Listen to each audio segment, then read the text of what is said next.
Hey, my name is Chris Brennan, and you're listening to the Astrology podcast. In this episode, I'm going to be talking with Benjamin Dykes about his new translation of the astrological texts of the 4th century astrologer Firmicus Maternus. Hey, Ben, welcome to the show. Thanks for having me back. Yeah, it's good to have you. I actually just recorded my 400th episode yesterday, and it reminded me that you were actually my first guest on the Astrology podcast on episode 2 way back in 2012. Wow, that was long ago. Yeah, I think I was interviewing you about a much earlier book. I think it was Choices and Inceptions, your book on electional astrology. Well, congratulations. Thank you. Well, speaking of big, huge feats of accomplishment, like you have just translated what I believe it's often referred to as like the longest astrological text that survives from antiquity. And I think there's some debate about whether like Valens is longer, whether Firmicus is longer, but in terms of delineation material and length, it seems like this is probably the longest surviving astrological text from ancient times, or at least from probably prior to the medieval period, I would think. Yeah, and as for completeness, it's hard to beat too. There's, as well as we'll talk about today, there's lots of special features to it. And by his name dropping, we also know that we're getting some of the texts from the original founders, maybe as far back as Nechepso Petosiris. Right.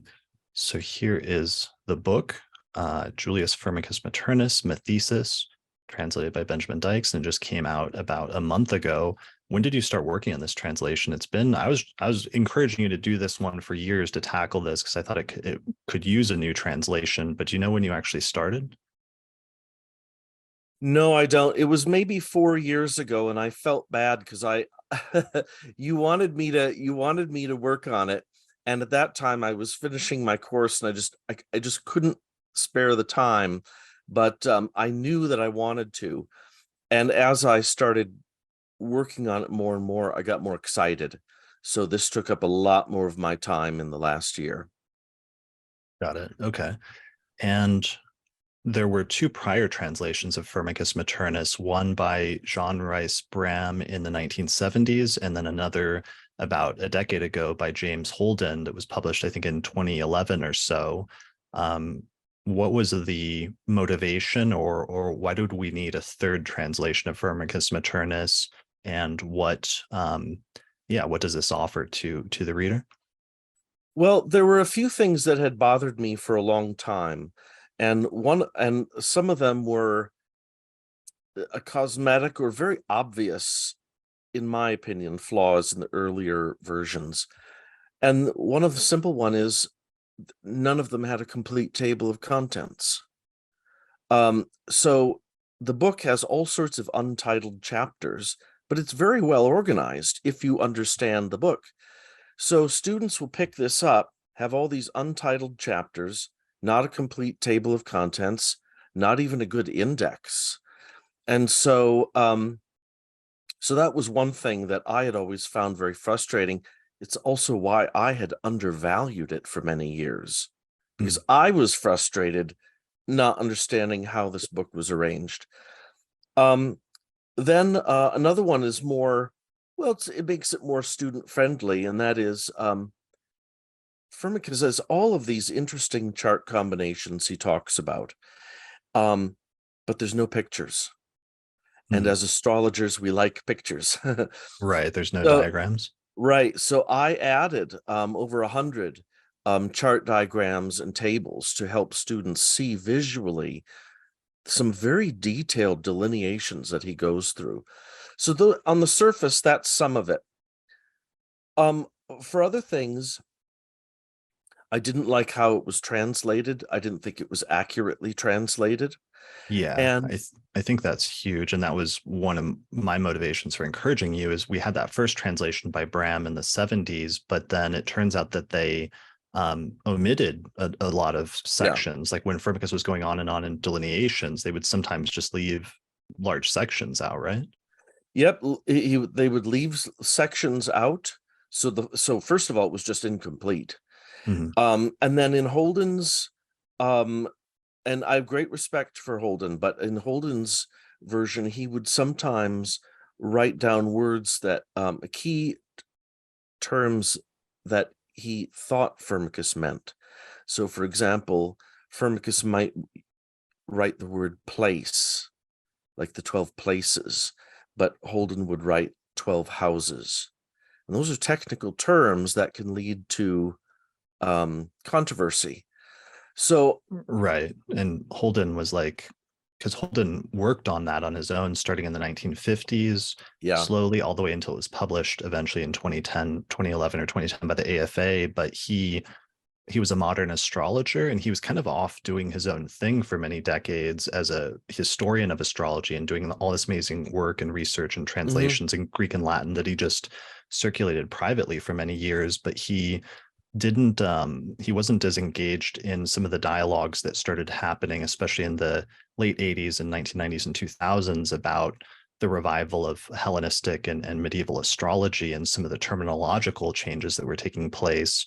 So that his translation, he tended to just opt for straight 20th century translation conventions, but sometimes those were very out of place when he was applying it to the text of a fourth century astrologer.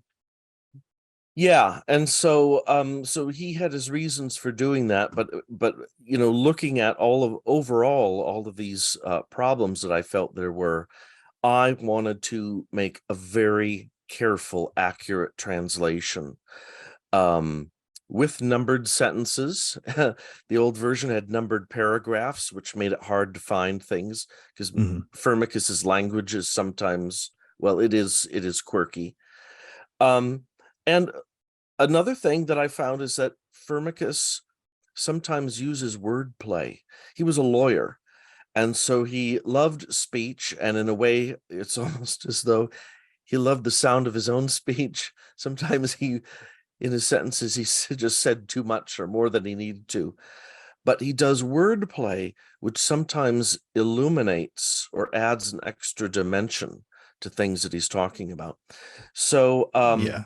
And that was why I wanted you to translate, is because I knew you would do a much more careful job with the subtleties and the nuances of the language and some of the philosophical and other underlying things that I felt like while the previous translations picked up on in different ways, I think you were successful in really drawing out some of the underlying things that Firmicus was trying to convey with his language in a way that was much more careful and nuanced, I think. well, thanks, and thanks for mentioning the philosophy too, because in book one of the Mathesis is where he's defending astrology.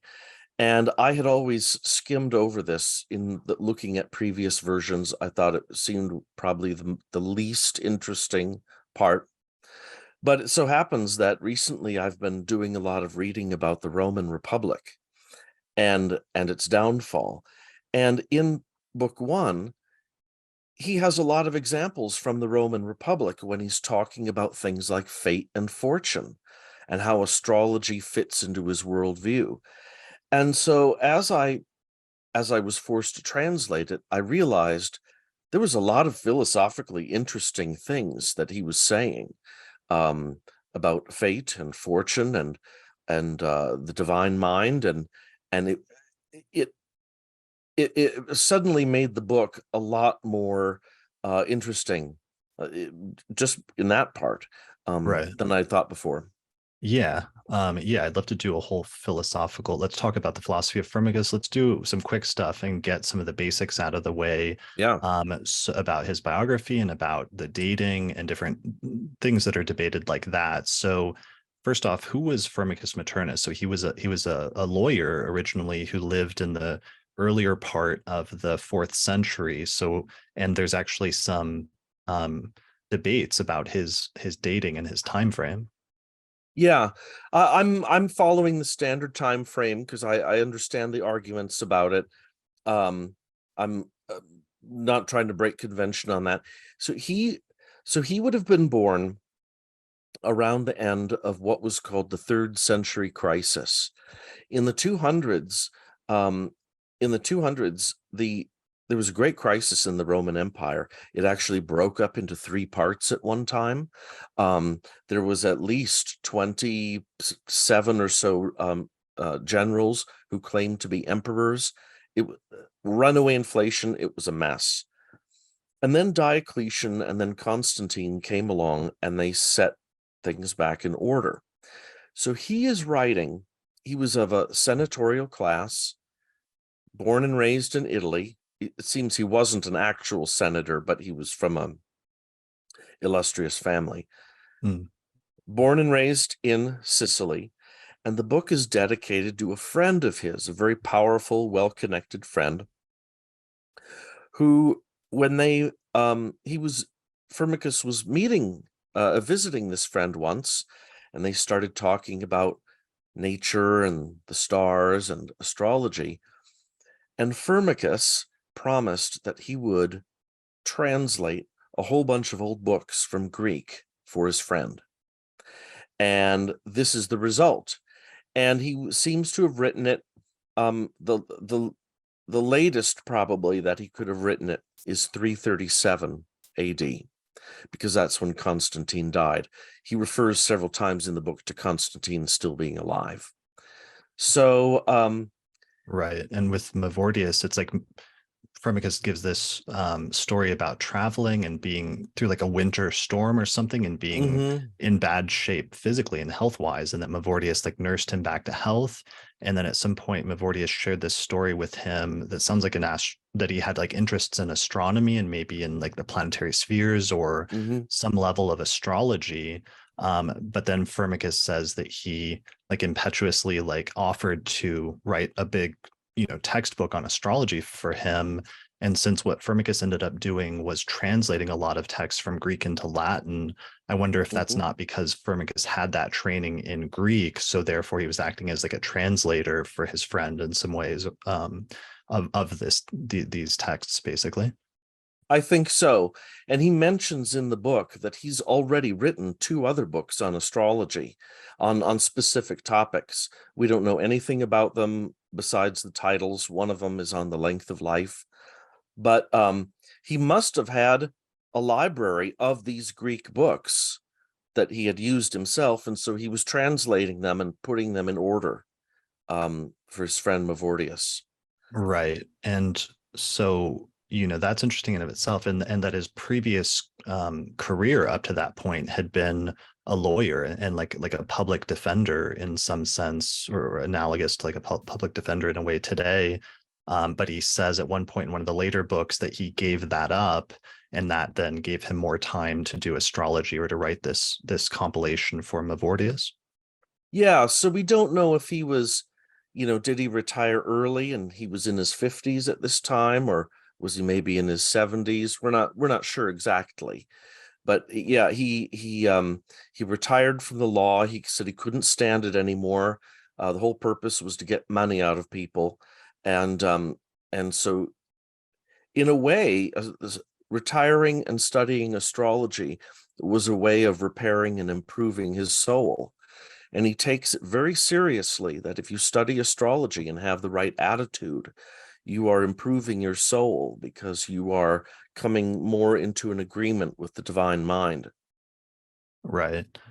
So, and with Mavordius, he keeps calling him a friend, but it's not clear if he's like a friend or if he's a patron, because there's some undertones of like Mavordius started rising in rank and then told Firmicus, hey, he reminded Firmicus at one point that he had made a promise to do this book. And so Firmicus describes it as if he was kind of like under the gun to like start working on this. And he starts working on it by the late 2020s or early 2030s. And he mentions an eclipse in the year 334 that happened recently. But then in book 1, he dedicates it to Constantine the First, as if he's still alive. But since Constantine died in 337, we know that he must have been writing that or finishing that before then. Yeah. So it was maybe 334 to 337 that he was writing this. And he mentioned several times about how he didn't know if his weak and trembling ability, he uses the word for trembling, like his shaky ability would be able to fulfill this task for his friend Mavordius. There was clearly a difference in rank there, but we're not sure exactly what. And maybe that's all that you need to know to explain his sort of subservient, bowing and scraping every time when he seems to apologize for not being faster. Yeah, well, I mean, that's definitely the political thing because that was prominent that Mavortius was about to become consul, but also which is like one of the highest positions that somebody can get in Roman society. But then also I was listening to another podcast, the Schwepp podcast, in an interview with a scholar named Claire Hall, and she mentioned that Mavortius, that name actually means Mars or is connected to the Roman word for Mars. Had you heard that? Um, Mawars. That sounds really familiar. Yeah. It So I sounds just wonder, familiar. That could be.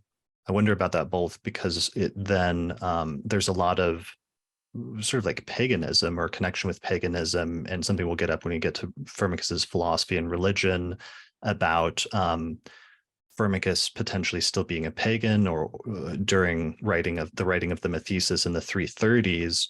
But then later in his life, about a decade later, we know that he wrote another work where it seems like he had converted to Christianity, and he wrote this really harsh attack on the pagan mystery religions, basically, where it seems like he converted to Christianity and became very militant about it. Yeah. Um, yeah, it seems that his should we just talk about that now? Like what I guess we can close up the last section by just saying his friend Mavortius is documented in other history mm, in that. So consul, is there like an analogy for that in terms of the level that Mavortius got to? I mean, there's no higher position necessarily besides, I mean, apart from the emperor, the two highest offices were always consul, and there were always two of them. But at the same time, they were 1 year positions. But some of that changed over time. They didn't have the same powers that they had once you were in the empire, that they had when it was the Republic. right. So what's interesting about that is Firmicus dedicated to his friend probably by 337 because he says that Mavortius is about to become consul, that he's designated for that. But then Constantine, the emperor, died in 337, and there was a bunch of political turmoil. And it seems like, or it seems the majority of scholars think then that Firmicus's friend Mavortius didn't become consul until later, because in the documented history, he's not consul until I think like the 50s or the 350s or Right. something like that, right? Yeah. So one of the ideas is to make sense of the chronology is that maybe, yeah, he was promised the consulship. Constantine died. His appointment was put on hold until later. Okay. And something that was interesting, because that may have just been due to the political turmoil of the time, but I was also reading, I was watching a lecture on Firmicus today about, I was watching another a lecture on Firmicus by Ivana Lemkul that's on YouTube, and she mentioned another scholar named Noel Lenski who speculated that perhaps even Firmicus dedicating this astrological text to Mavortius could have been part of what caused some like political turmoil for him, or could have gotten things delayed when all of a sudden Constantine's son takes over. Because one of the things that's Mm, interesting in this time period mm, is that it's really, Constantine, the laws start changing really rapidly in the mid fourth century against astrology, because the other thing that's going on in the background of all of this is that Christianity is becoming adopted as like the state religion of the Roman Empire. And one of the things that starts to turn is that some of the laws start to turn against astrology during the course of the middle of the century, essentially. well, Constantine legalized Christianity. Mm-hmm. It didn't become the official religion until later. I think I mean, it's possible. It's kind of a confusing period. We know that other emperors were using astrology, so hard to say Mm-hmm. how that might affect the issue of the chronology. But he definitely, in several parts of the book, knows that Constantine is still alive, so that puts it no later than 337 for some of that book. Right. That makes sense. Okay, so that's a relevant thing, and then the other thing is just Firmicus's conversion to Christianity and his other book, which is titled "The Error of the Profane Religions," which was written around 346 or so.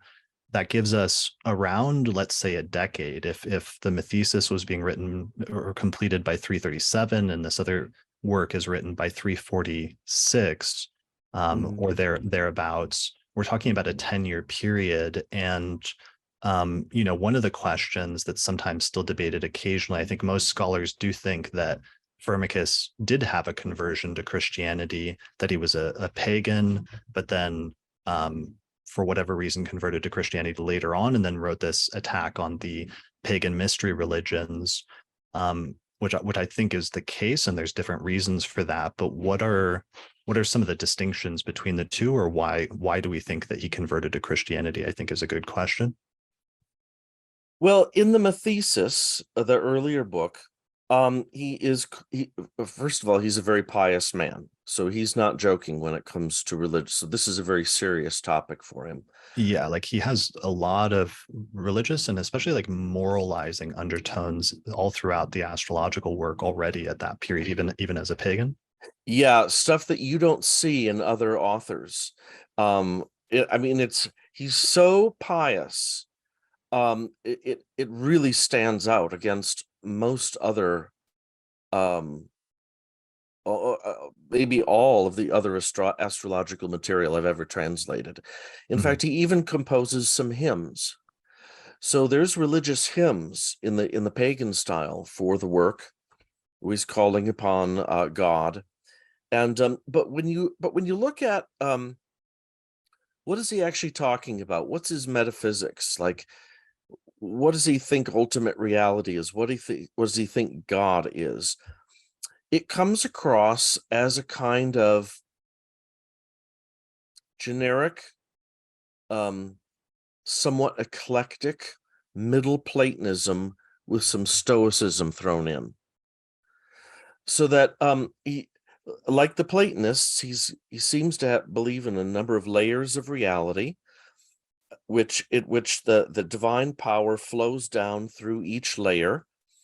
So from a divine mind to what seems to be like a Platonic world soul, and then the material world with the planets, and then so on.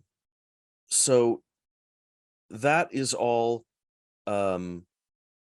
Neoplatonic, or maybe you could say middle Platonic. He was living in the time of Neoplatonism. He was living after Plotinus.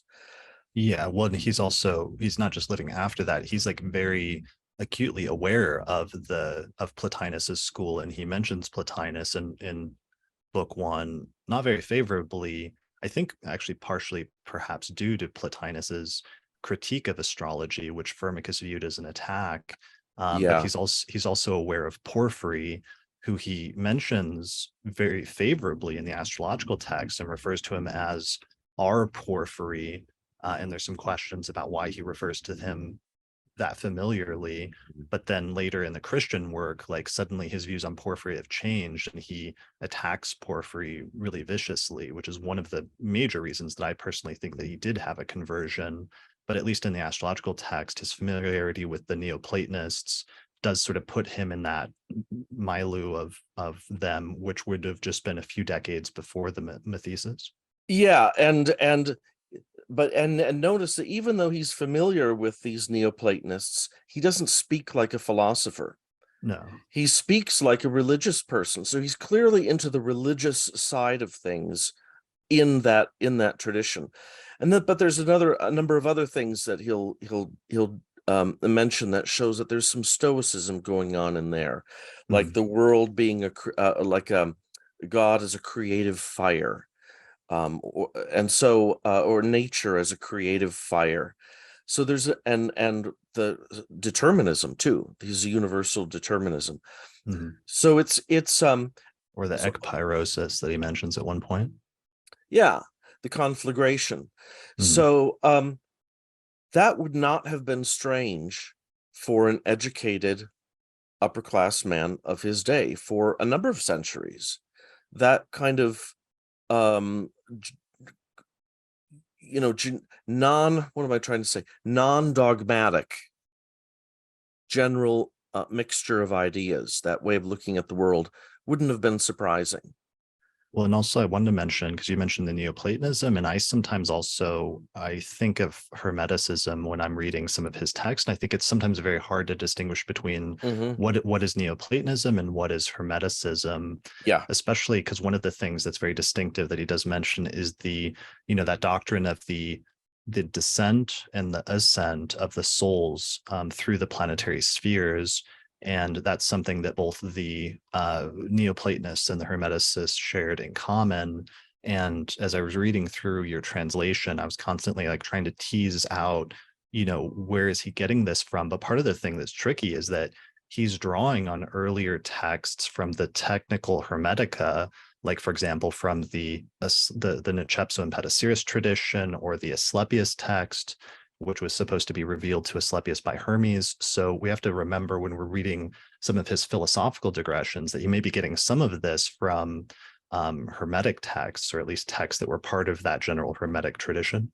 And you'll notice that when you read the Hermetica, they are also very pious and religious and not highly technical and dogmatic. Mm. They aren't philosophy treatises, but they present this kind of Neoplatonic or Middle Platonic worldview that's very spiritual. It's totally compatible with astrology. And if you read those, you can often say, wow, this sounds like Neoplatonism. So, As well as so Stoicism, because some uh, of those texts also have like heavy emphasis on like fate and what seem like even the concerns of the ethical Stoics about like accepting fate to some extent and things like that. mm-hmm. So I think you're right to point to that connection with the Hermetica too. It makes a lot of sense. Yeah, and then the other piece though is like sometimes, and this is what gets tricky, is Firmicus is very aware that he's writing this for Mavordius, and he makes Mavordius like swear an oath to try to keep these things kind of like secret or on the down low a little bit, which is similar to what Valens does. And he says it's okay if you pass it on to your children or other people that are good moral people. But there's this awareness right from the very first book of the Mathesis that he wants to be careful of the authorities to a certain extent. And one of the things that's funny is not just he doesn't just dedicate the book or invoke Constantine, but he also says at one point that you can't look at the chart of the emperor, that the Oh yeah. emperor is like above astrology and Yeah. the emperor is beyond the command of the stars, but also that he harkens back to some of the laws from Augustus's reign that you have to make your predictions about astrology with a witness or publicly, and that there's certain things that you can't predict or talk about. Yeah.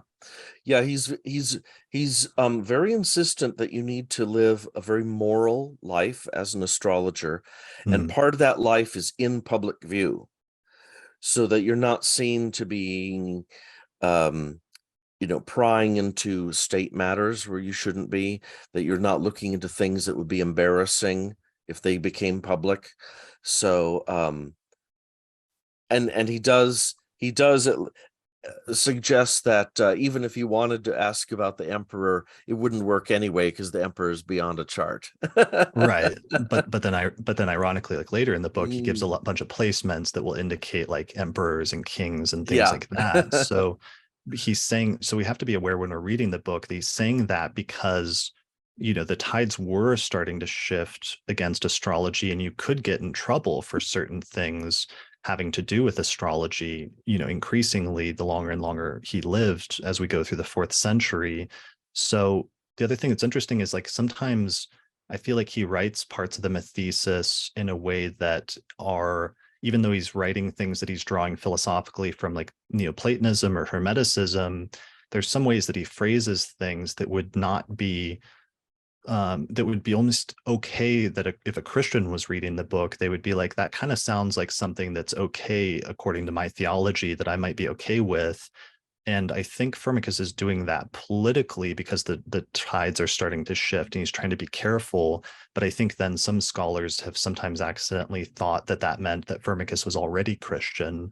but then in doing so, they overlook some of the like polytheism in the Mathesis and things like that. Yeah, there's definite polytheistic strains in there too. But if you look at the Hermetica, like I said, it's very moral, very religious, but you can't really tell whether this is a Christian writing it or some kind of sun worshipping Egyptian because of the amalgamation of God and the sun, the solar imagery, or Plato using solar imagery for the good. So in a way, he was already in a tradition that was able to be pious, and a lot of people could be part of without being too dogmatic and or running into trouble by being too Right. specific. Yeah. Yeah, but then we can see with some of his like moralizing tendencies and his interest in religious things, even though he's not a philosopher and he's not trained very highly in some of the like the intellectual schools of philosophy, he's not like a Plotinus or a Porphyry or anyone like that. Um, we can see how maybe he could have had a conversion 10 years later, and there could have been some Mhm. things in Christianity that he was amenable to, including some of the moral components. And I think, we see that happen all the time because I've seen, the older I get, sometimes we see people over a 10-year period sometimes go through a conversion or sometimes have a change in view, either in terms of their religious beliefs or in terms of their political beliefs Mhm. or different things like that. Like that happens, and that's not surprising that we would find an astrologer having something like that happen over the course of their lifetime. Yeah, and it doesn't have to be a kind of instantaneous, on the road to Damascus sort of moment. Mhm. And maybe he might not have thought that he had changed that much. Um, so we know from the later book he seems absolutely to be a Christian. He's constantly quoting the Bible, never mentions astrology, Right. but That's a big talks mystery. yeah, but talks a lot about the he doesn't talk about the state religion, I don't think. Um, the state Roman religion, but he talks about the mystery cults a lot and how they were basically bastardized versions of other more pure symbolism and practices. And so, it there's enough, especially if you want to bring in something like the Hermetica, there are enough ways that you can find overlaps in the ways that the philosophers and the Hermeticists spoke, that you could see how a shift to Christianity would be possible. And one of them is in one of his hymns when he talks about God being a father and a son to himself. Now, the fatherhood metaphor was used by other philosophers to talk about how one kind of reality could be emanate from another kind of reality. So that metaphor had been used by philosophers, but if he's already kind of surrounded by some Christian symbolism and that's being emphasized, maybe given a little time, little exploration, it's not a surprise. Right.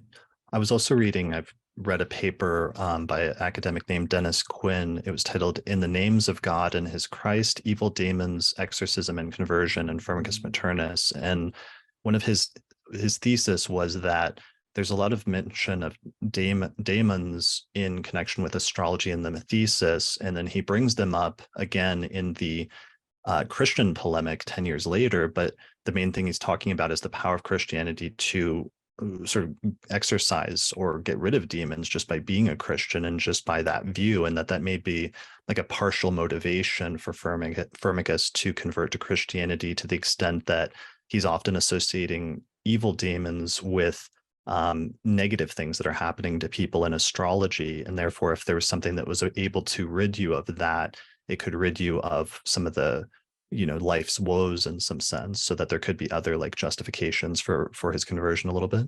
Yeah, daimons were generally considered a lower type of spirit, but different schools of thought had different ideas about, are they all bad? Are some bad and are some good? What do the good ones do? What do the bad ones do?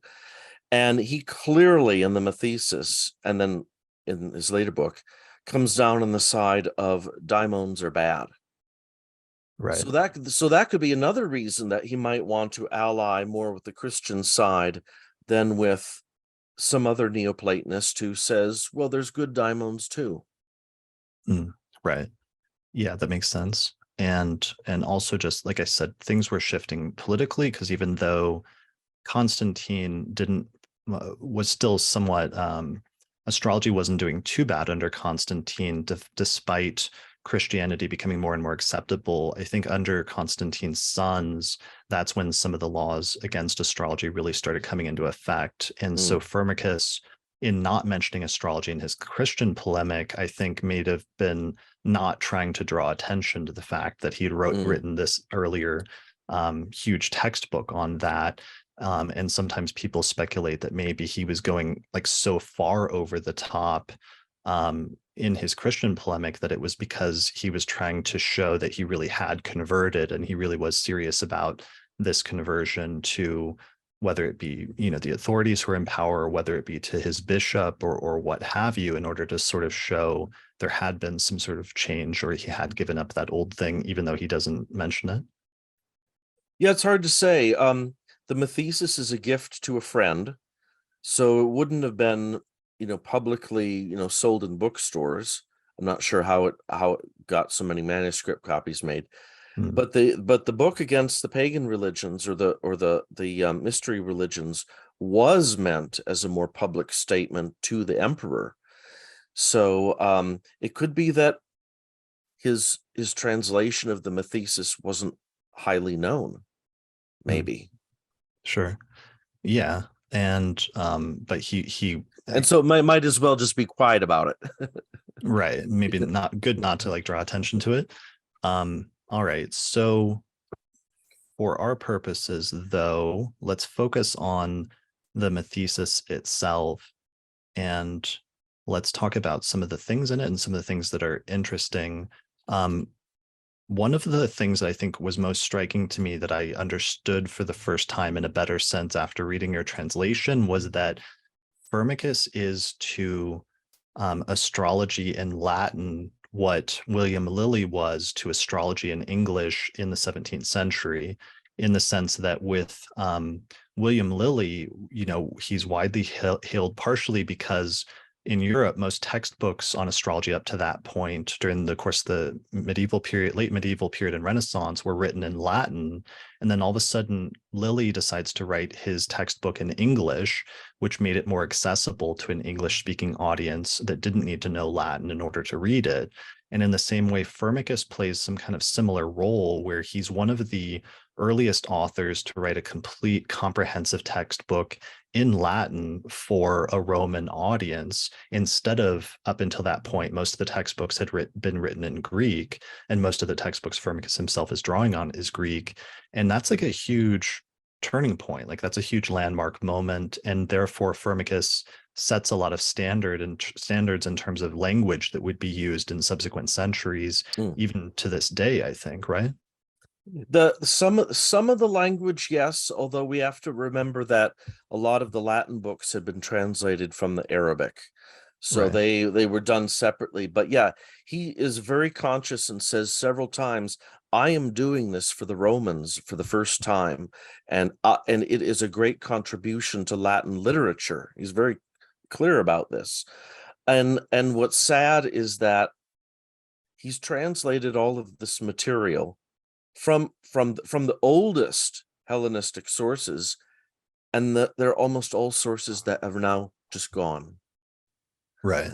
or only exist in other versions. So, in a certain way, we could say he rescued a lot of early authors.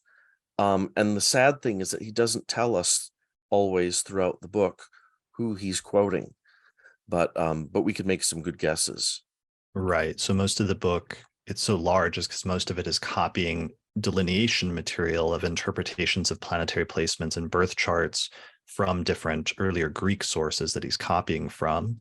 And to bring the Latin piece around, it brings up one of the mysteries in Firmicus, which is that it wasn't the first Latin work that we know of that survives, because there was an earlier one, which was Manilius, which was written somewhere around 14 CE or AD. And there's this big question about, did Firmicus know about Manilius? Did he draw on Manilius? If he did, why didn't he mention him? And that's something you address, and you kind of try to investigate in your book, in your translation, in the sections that are connected with Manilius, right? Yeah, I think that Firmicus did not have a copy of Manilius. What he had was a copy of the Greek original that Manilius had been working with. Hmm. So other people had copies of Manilius and used it, especially when they were talking about fixed stars. And Firmicus is also using that material, but I think he's working from the earlier Greek edition. Right. So in book 8, he has a bunch of material on fixed stars, and that section, a bunch of those sections show very close parallels with what Manilius says when he's dealing with the same concepts. But so the question is whether he had Manilius in front of him or whether he was drawing on the Greek source. And you think that he was drawing on the same Greek source that Manilius had? Yeah, and so it could be that he thought he was doing this for the first time because he had never heard of Manilius. I mean, that's possible. Mhm. Or he just thought it was such a marginal work that already had a Greek original that it wasn't worth mentioning. But he's very but at any rate, he's very aware that in Latin literature, well, actually, let me go back for a second. He also knows that Cicero and Julius Caesar had written little pieces on the stars. So he knows that some people have written little things, but none Right. of them has written a huge manual of astrology. I was just reading that section today where he mentioned Cicero and this lost work that Caesar supposedly wrote. And what was interesting is he almost says basically like, but those are astronomical works. They're not about the judgment of the stars. And it was interesting that he's almost drawing a distinction between astronomy and astrology there, which I thought was really important, because it's commonly assumed that there was just absolutely no distinction between astronomy and astrology in ancient times. But I often think that that's just a linguistic issue, because there wasn't a standardization about the terms astronomy and astrology. And so authors would mix them up, but that didn't mean that there wasn't any distinction between those two concepts in ancient times. Yeah, and I would say if anything for Firmicus, that distinction's really important because and if you watch how he talks about astrology, he's always using the word decree. Right.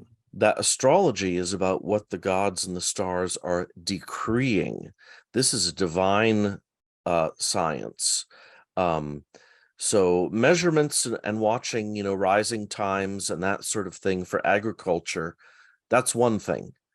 But understanding what this all decrees is a much more splendid and powerful and morally elevating practice.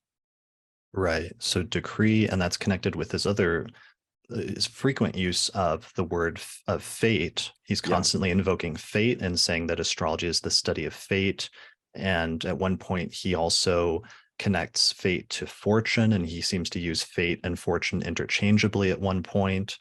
And he also talks about judgments and uses this term judgment, which I thought was really interesting, because we see that very commonly in the medieval period, and that eventually leading to that distinction between, judgments versus the other categories.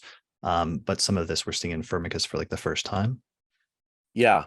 And that word fate is important too, because in Latin, that word fate, uh, the Latin word has to do with a divine decree. So Hmm. he'll use the word that means decree, and then he'll use the word fate, which he and everyone then, would have known that that word fate also has to do with divine intention and divine decree. Yeah, it's cool. At one point in like what was it, book 6 or 7, I was reading your translation the other day. He uses decree as a synonym in the place of saying nativity. Like Yeah. there's some example charts where says this decree, and what he's talking about is a chart, but that's he's actually using the term in that way, which is really cool. Yeah, the chart is the decree. Yeah, so it's not just individual things that are decreed by things in the chart, individual outcomes, but the nativity itself is the decree. Yeah. Right. The decree of fate, basically. Hmm. So another word that's really important, which actually we need to get to, is a unique term that he uses constantly, but it's important to explain in terms of the title of the book, is the Mathesis. And that's something that you leave untranslated both on the cover as well as throughout the book itself. Yeah, I struggled with that because for many years now I've tried really hard to never leave these special foreign words untranslated. I've always wanted to try to put them into English somehow, and I didn't feel I could. So Mathesis, um, really the root verb for this in Greek just means learning, and it's the basis of our word mathematics. So mathematician, mathematical. Mathesis really just means learning. But of course, there's lots of types of learning. Now, I thought I would do what Holden does, and he just translate this as astrology. Mhm. But Firmicus also uses the word astrology. Right. So At one point he said, because he's often using it as a placeholder for astrology, but then that was a really interesting point. At one point he says in a sentence he translated like the Mathesis and astrology, which is yeah. interesting that there's maybe some distinction there.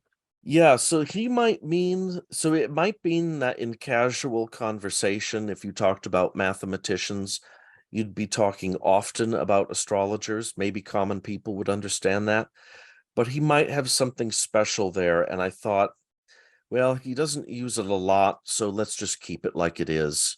And Yeah. you know, And it ties in within the Greek tradition in that time period, in like the first and second and third century. The term mathematicos was often used to refer to astrology and to astrologers in particular as like mathematicians. And this is sometimes like mocked by skeptics like Sextus Empiricus, who says the astrologers use these, high sounding names like mathematician to refer to themselves or to their science. And I was reading some of the laws against astrology from the fourth century, and they actually use terms like mathematici to refer to astrologers, or they refer to astrology as mathematica, the teaching of astrology, when it was banned in like 370, for example. So it's like some of the Roman law codes are also using that to refer to astrology mm, as, mathematics or what have you. yeah. So it's if you just thought of Mathesis as being astrologers, especially insofar as they calculate, Right. it would probably be fine. But because he also uses the word astrology, and I know that he's careful about certain words, I thought I'm going to leave it the way it is. Yeah, and I'm actually doing an episode with Dimitra later this week where Alexander Jones published a paper recently where they discovered what they think is the earliest woman that's known by name who practiced astrology, which is a woman named Heliodora who lived in the second or the third century. And on her gravestone, it says that she was a mathematike, so Mm, a mathematician, which they think because of the time frame and the context means that she was an astrologer, which I mm, thought was kind of interesting how that all ties in. yeah, yeah, Yeah. So okay, so that's the title. That's some of the things. Another term, and I don't know if you want to go into this, but that you did leave untranslated was the word apotelesma. yeah. And so this is a word that it's apotelesma. The plural is apotelesmata. He's using it. This is a Greek word, but he just transliterates it. So Right. he's not even translating it. And this happens to be the title of a number of famous books on astrology. Mhm. Ptolemy's Tetrabiblos. It's not actually called the Tetrabiblos. It's called Apotelesmatica. So there are a number of astrologers who use this word as titles of their books, or they'll talk about these things called apotelesmata. And obviously, apotelesmatics is the study of Apotelesmata, but almost no one uses this word but astrologers, and they never define it. Mhm. So it's always a question, what in the world does this mean?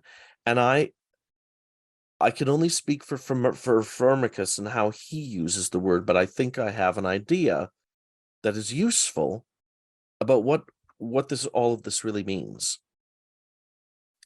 And so should I just say it? Yeah, just you're kind of Okay. you're building it up a little bit here. Okay. Let's hear it. Okay. An apotelesmatics has to do with pattern recognition. So when we learn astrology, we learn individual things like Saturn in the first or Mars trine Venus. We learn these little things in isolation. Mhm. But then there are overall chart patterns, which if you look at several things at once, what they're telling you is that this nativity is about such and such, or this is the nativity, of a powerful person. And so what apotelesmatics is, and he keeps saying throughout the book, we're almost there. We're almost to apotelesmatics. It is, I think, the next stage that we need to take in astrology education. And that is going beyond principles and rules and just picking out individual things and working on big pattern recognition. And so that's what he does in books 6 and 7. And I think that would be a great way. If we had that as an aim, I think it would be great for traditional astrology to add to that body of common patterns that have an overall meaning for a person's life.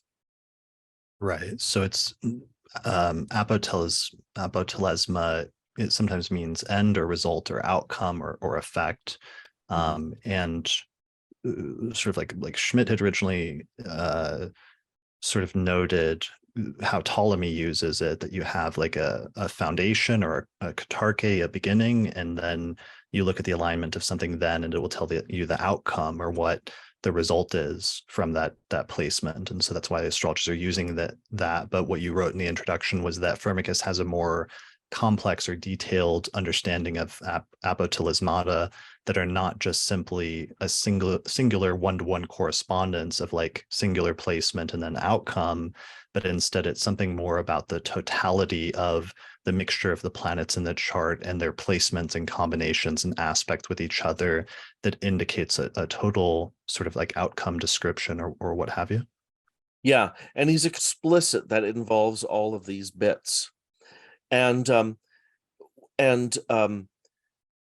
so, for example, you might see some complex combination, and he might give you a combination like this in the book, and then what the meaning is the native will be born a slave, but will later be freed and be happy, or something like that.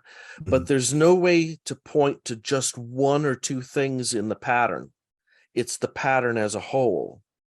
And once you look at it this way, I thought, wait a minute, this seems real familiar. I went back to Dorotheus, and I found in Dorotheus, that's exactly what you find. You'll find little lists of rules and basic principles, and then you'll suddenly get complicated descriptions of a chart configuration of the sort that you would rarely see. And yet this pattern is supposed to be telling you something. So this could be something that's staring us in the face and could act as a kind of goal for us to go beyond simple placement result, but do more chart synthesis. Yeah, synthesis. I think that's the key word, is it gets to the ultimate goal of synthesis and understanding how the chart works together, and how in some of those examples it's talking about like 5 different placements that ultimately indicate what the the outcome is in the person's life and what their fate ended up being in something approaching like the totality of their life or something like that. If you were to try to summarize a person's life in the major points in just like a sentence or in, indeed in a decree or something like that. Yeah, because if let's suppose the Lord of the first is in the sixth, a straightforward one sentence description of that outcome could be the native will be a slave. Right, because in the 4th century in the Roman Empire, like slavery was really common and was a major part Right. of society. And we have charts of both astrologers consulting with slaves and giving indications for if they would get their freedom and different things like that. Yeah. And if you don't want to say, and nowadays it could be something similar to a kind of slavery or some sort of subjection. Anyway, what I'm saying is that simple thing, Lord of the first and the sixth, you could turn into a single sentence that is an outcome. But then you can have this complicated chart configuration that he also turns into a one sentence outcome. But there's got to be a difference between the two of them. And it's got to be that the synthesis of the bigger pattern has a more complicated decree that you can say more about, and there's probably more explanation that can go into that. Yeah, so this brings up something I want to talk about that is super important, is one of probably the most important pieces of Firmicus is that he constantly talks about mitigations and the concept of mitigations. And while we have traces of this in other authors, it clearly exists, and he's drawing on a pre-established tradition of, if this placement is in the chart, it means this, unless this also happens, which can counteract that or counterindicate it, or it can modify it for better or worse.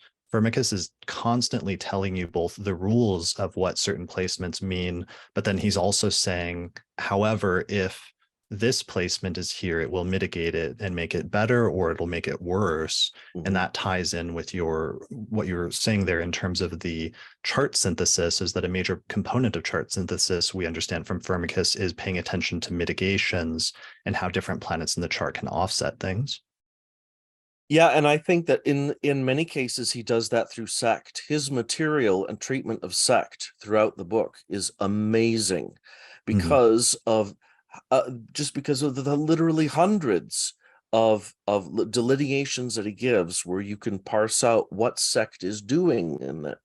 So you might have, he'll explain the difference. Let's say you have a morning star Mercury, so he rises before the sun in the sixth, okay, and that has one delineation. It might not be that great, but it's going to be different, he says, if it's a diurnal or, depending on the sect of the chart. So if it's a diurnal chart, it means one thing. If it's nocturnal, it means another. And so he often uses sect to show how something that looks pretty bad could actually be mitigated quite nicely. Right. And one of the things he does consistently that was really interesting is treating, in terms of sect, the waxing moon that's increasing in light as diurnal, whereas the waning moon that's decreasing in light is treated as nocturnal. And therefore, he changes almost every delineation of the moon being in a combination with some other planet based on whether it's waxing or waning. That and planets in all of the 12 places gives both night and day interpretations for all of them, so that if you start lining it up, you can really start to see how really the oldest sources were treating this central concept that we're still trying to fully understand, which is sect. What exactly does it do to a planet and to a configuration? Yeah, So go ahead. It's one of the great things about the book. Yeah, until I read through this again, because the first time I read Firmicus was maybe 2004, 2005. So that is, Wow, a long time ago now. We're talking about 15, 18 years ago. And I forgot how much I had internalized from reading Firmicus about some of those distinctions with things like sect, or overcoming. Another thing that he emphasizes a lot is which planet's in the superior position, which planet's in the inferior position, which can also become a type of mitigation. But another mitigation that he constantly refers to, because I originally got this from and knew about this mitigation from like Paulus Alexandrinus, who I guess actually is also not that far from Firmicus in terms of time periods. But the mitigation of if a planet is in the sixth house, Firmicus constantly reminds you that if there's a planet in the 10th house, especially a benefic, it will mitigate the sixth house planet because of a sign-based trine, basically, between those planets, and that he'll provide a much more positive delineation for planets in the sixth house if there are also planets in the 10th house at the same time, or in the 10th whole sign house. Yeah, in fact, and sometimes he gives you the two delineations. Right. The one if there is no planet there, and the second one if there is a planet there. So he's even giving you different delineations for something as simple as that. He doesn't just leave it as, oh, but it'll be better if the planet is in the 10th. Sometimes he does, but he goes sometimes into great detail. Yeah. So so that's another example, though, of a mitigation, essentially, in this concept of mitigation. What's the word for mitigation in Latin? Well, they do use the verb mitigare. Okay. And does that mean anything besides just like mitigate? Well, let me check. Okay.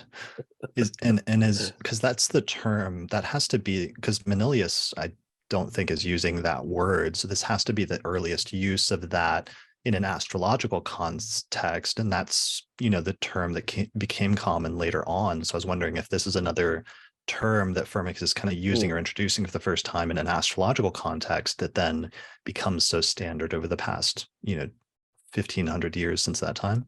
The general meaning is to soften or calm down or alleviate or make something more tolerable. Okay, that makes sense. So mitigation, delineations, that brings up a point. So we know that so much of Firmicus is him translating material from Greek into Latin from earlier authors, especially delineation material. But Firmicus is also expanding that material, and Firmicus is very wordy and very, not poet. I don't know if poetic is the right word, but he sometimes is very like over the top. Or how would you describe his language? Yeah, I think he's showing his lawyerly background, Right. and from an age when people might listen to a speech that lasts 2 hours. So one of the things that's frustrating about reading him, but if you just slow down, it'll be okay, is that he can't just say something directly. He has to add in more adjectives and clauses. Right. So I think the example I give is he can't just say that some placement will show that the native will die. It will show, the terrible misfortune of the destruction of death. Right. That's what Firmicus would say. Yeah, that's what he would say. And so Yeah. he likes loading up his sentence that way. So sometimes it almost gets into a kind of a rhythm. Yeah. So that's important because on the one hand, then he's expanding the material and explaining it better, where, the Greek text probably was more succinct, as we can tell from comparisons with people like Valens or Anubio or whoever, when they have delineation material, or Dorotheus for that matter. But Firmicus is expanding it. He's also always taking things to like the extreme, it seems like. And sometimes that means like he wants the placement to, when he talks about it, to explain like the most ideal form of that placement. So it's either going to be extremely good or extremely bad, and there can be mitigations like somewhere in between that come from the mitigations, but for the most part his default is like going 100% either way, it seems like. It almost sounds like courtroom drama. Like Right. he's making a speech, about the other guy can't just be wrong. He has to be full of the injustice of the blah blah blah blah blah. So yeah, I think that's where a little bit of the lawyer is coming out, and the rhetoric is coming out. Yeah. So this is really important because then I think modern people have to be a little careful with some of the delineations and just understand going into it that Firmicus is a little bit over the top. He's a little bit bombastic, and some of these placements may not be like the worst case scenario as worse as he gives them if you just like pick up the book and like start reading it and thinking about your own chart. Yeah, and in fact, one way you can think about it is that some of his examples, in fact, some of the examples later in the book, he doesn't say who they are, but you get the feeling that they might be famous people from, let's say, the Roman Republic. So Yeah. we're often talking about people whose lives were extremes, and those same placements in an ordinary person's chart might still be good, but it's not going to rise to that level. Yeah, So we have to be careful about that. I was noticing that there's a bunch of possible nativities that are still embedded in Firmicus of famous people that haven't been identified yet. And that's actually a really interesting project that I hope somebody picks up because Mhm. basically, and you note them in your text, like there's several, especially towards the end of the book, where you note that the story of this example is so highly specific that it sounds like like it's a real person that he's describing and not a hypothetical nativity. Yeah, there was one woman especially where whom he describes, and her career is just like this could be a movie. Mhm. But I have no idea who she is. And I came up with a couple of ideas that then didn't seem to work, and maybe someone will. So yeah, you because of his rhetoric and maybe because of his examples, some of the delineations are extreme. You will learn all of the different ways that you can be eaten by wild dogs as a Right. way of dying. And maybe he did know a lot of people who'd been eaten by wild dogs.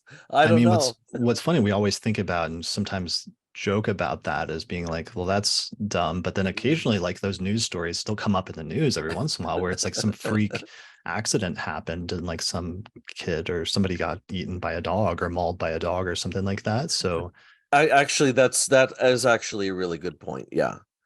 Um, and at one point he mentions there's a rule about if you see this in a chart, it means the native will be a juggler. And he says, and I mm, know this is true because I've seen it. And right. I thought, where did you get this senatorial class guy? Where did you get the nativity of a juggler, or more rather, where did the juggler learn his own birth time and get Mm. his own nativity? So, Yeah, that's a really important point though, because reading your translation of Firmicus has led me to a little bit of a reappraisal and a greater appreciation for Firmicus because I always contrasted him with Valens and thought of Firmicus as more of an amateur. And I think that's still true because his primary profession, I think, was a lawyer, and then astrology was something he did out of interest or maybe on the side, and it was something he got more serious about doing, after he left that career and when he had to write this text from Avordius. But there are, and that so much of Firmicus's material is just him copying material from earlier sources, which I took to mean that it's not like Valens, where Valens is just showing 100 example charts of his personal practice, which complements his copying of the material. But Firmicus does have like a number of digressions where he does talk about his personal, like what he's seen in practice and things that he has confirmed or not confirmed. I noticed one note, I think from book 7 last night, where it was like he mentions a lot, or I think it was a lot, and he oh yeah. says, I'm recording this. Others have said it's good, but I haven't tried it yet. So somebody else needs to try it out and see if it works. So there is an element of like personal practice, and Firmicus, while he may be more of an amateur astrologer compared to somebody like Valens, or Valens whose entire life and career is dedicated to that and who has a school and is teaching students, or somebody like Ptolemy who's like this very high level scientist and philosopher, who's treating these things in a very high intellectual level. Firmicus falls, somewhere below those or in a different category, but there's still an element where he is a astrologer from the middle of the 4th century who's trying to wrestle with and grapple this material and is also paying attention to the charts of people around him and putting these principles into practice. Yeah, Ptolemy, you can't really tell if he ever cast a chart. And the philosophical stuff in the Tetrabiblos is pretty light in book 1. But you can tell in Firmicus, he takes the philosophy a lot more seriously and is actively involved in casting charts. Right. I mean, yeah, well, that's an important thing, the defenses of astrology, because that's a good parallel, is both Ptolemy and Firmicus opened their texts with a defense of astrology, where they try to respond to criticisms of astrology by earlier skeptics. Like Cicero, for example, may have been one of the people that Ptolemy was responding to in his critique of astrology because of the specific arguments that are outlined, or maybe if not Ptolemy, some of the earlier philosophers from the New Academy or different philosophers like that. So Firmicus, though, one of the things that's really funny that your translation draws out is Firmicus sets up the defense of astrology like it's a court case, and he's arguing as a Yeah. lawyer on the side of the defense of astrology. And your translation draws that out so much better in terms of seeing Firmicus use some of those skills in oratory and in legal defense that he spent so much of his life using, but bringing it here as the lawyer who's trying to defend astrology. Yeah, the lawyer really comes out, because sometimes he'll say, he'll signpost ahead of time what he's going to do, and then sometimes you might lose sense of where his argument is going, and he'll say, I know I should have talked about this yet, such and such, now let's do it here. And so this is a whole persuasion thing, but there is some deep philosophy that's going on in there. And I've tried to draw out, when his arguments have several steps to them, I've tried to put in the footnotes where those steps are, because he doesn't always tell you ahead of time.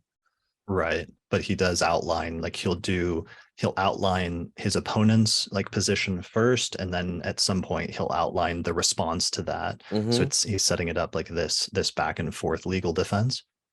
Yeah, and he does some surprising things, and two things I can think of is, one, he takes a common argument against fate, and is, in a way, he kind of turns it on its head in an unexpected way.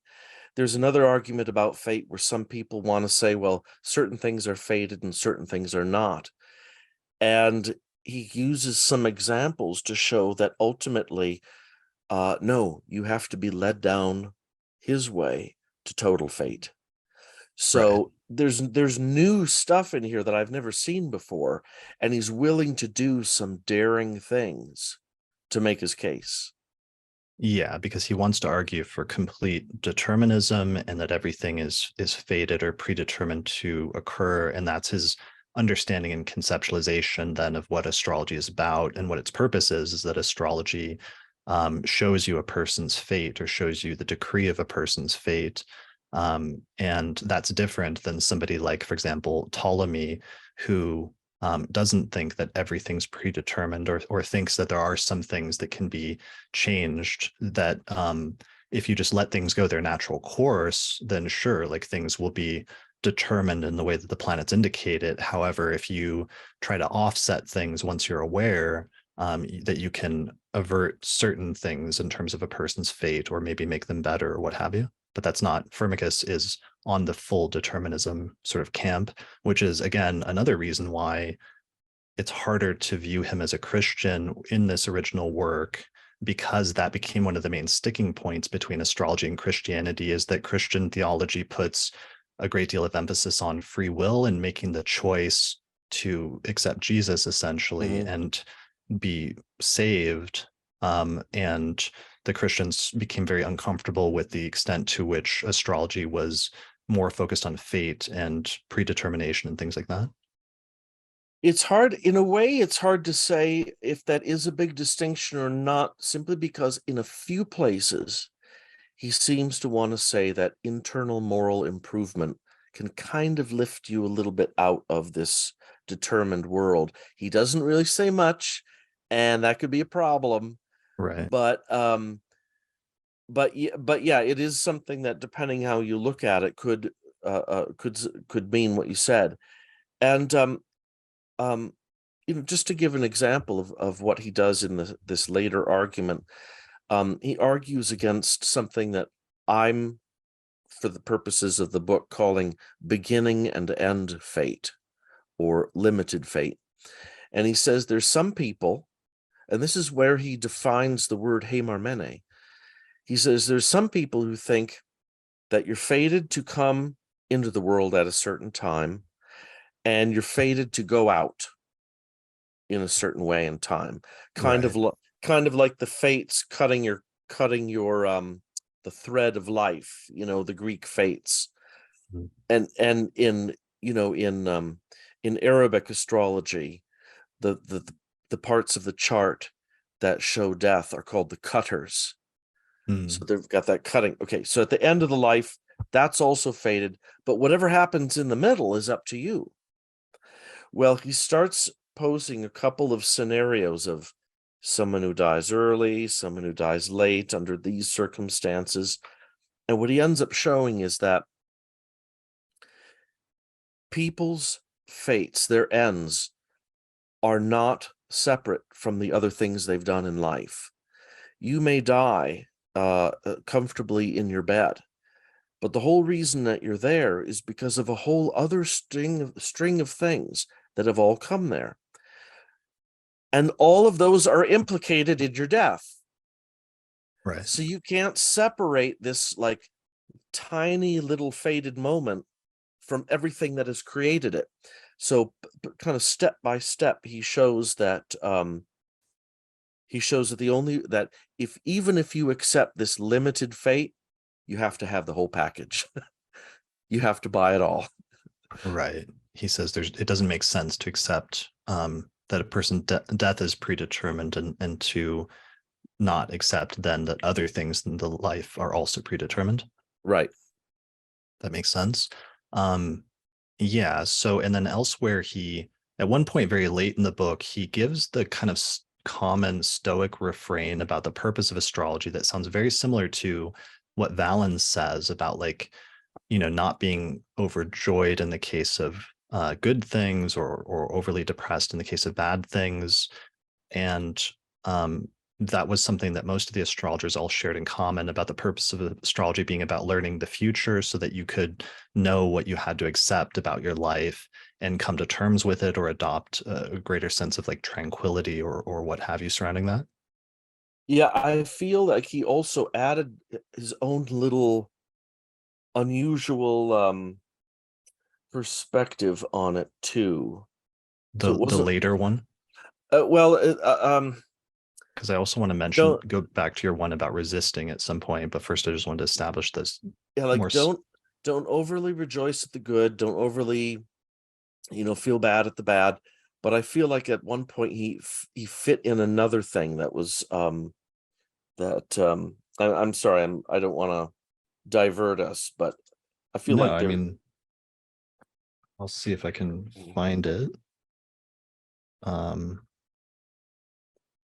because that's actually something I'd like to do at some point, like another episode with you about, as you and I used to talk a lot about Stoicism, and that was something that you spent a lot of time studying in college. And just the connection between Stoicism and astrology is something that's a little underexplored, in terms of, in that period, that when Stoicism was at its height of popularity in like the first century BCE and first century or two CE, that also happened to coincide with the period of the height of astrology, and there were some interconnections between the two. Yes, either that the stars were making things happen, they were, or they, or you could say, I suppose, that they were signs of things that were happening, but that the entire world is composed of the divine mind, which is a special kind of creative fire, and it's a creative and rational fire. So everything that's happening is everything that's happening is part of the working out of the divine mind over time. And this is something that was similar to some Middle Platonism. If you know the Chaldean oracles talk about how the God Father sowed I think it was sowed love heavy with the bonds of fire, or sowed fire heavy with the bonds of love into the universe. So this idea the whole world is ultimately this kind of rational divine fire is totally a Stoic idea, and he drops some of those exact phrases in the book. Right, because the idea is fate is the rational ordering principle in the universe that orders things in accordance with a divine plan, so that everything happens for like a reason, essentially. Yeah. He says at one point, I think he says nature the artisan, and then he talks about the creative fire. I did find the Stoic part at like page 554. That sounds kind of Stoic, if that's the one you're looking for, where he adds his own thing to it.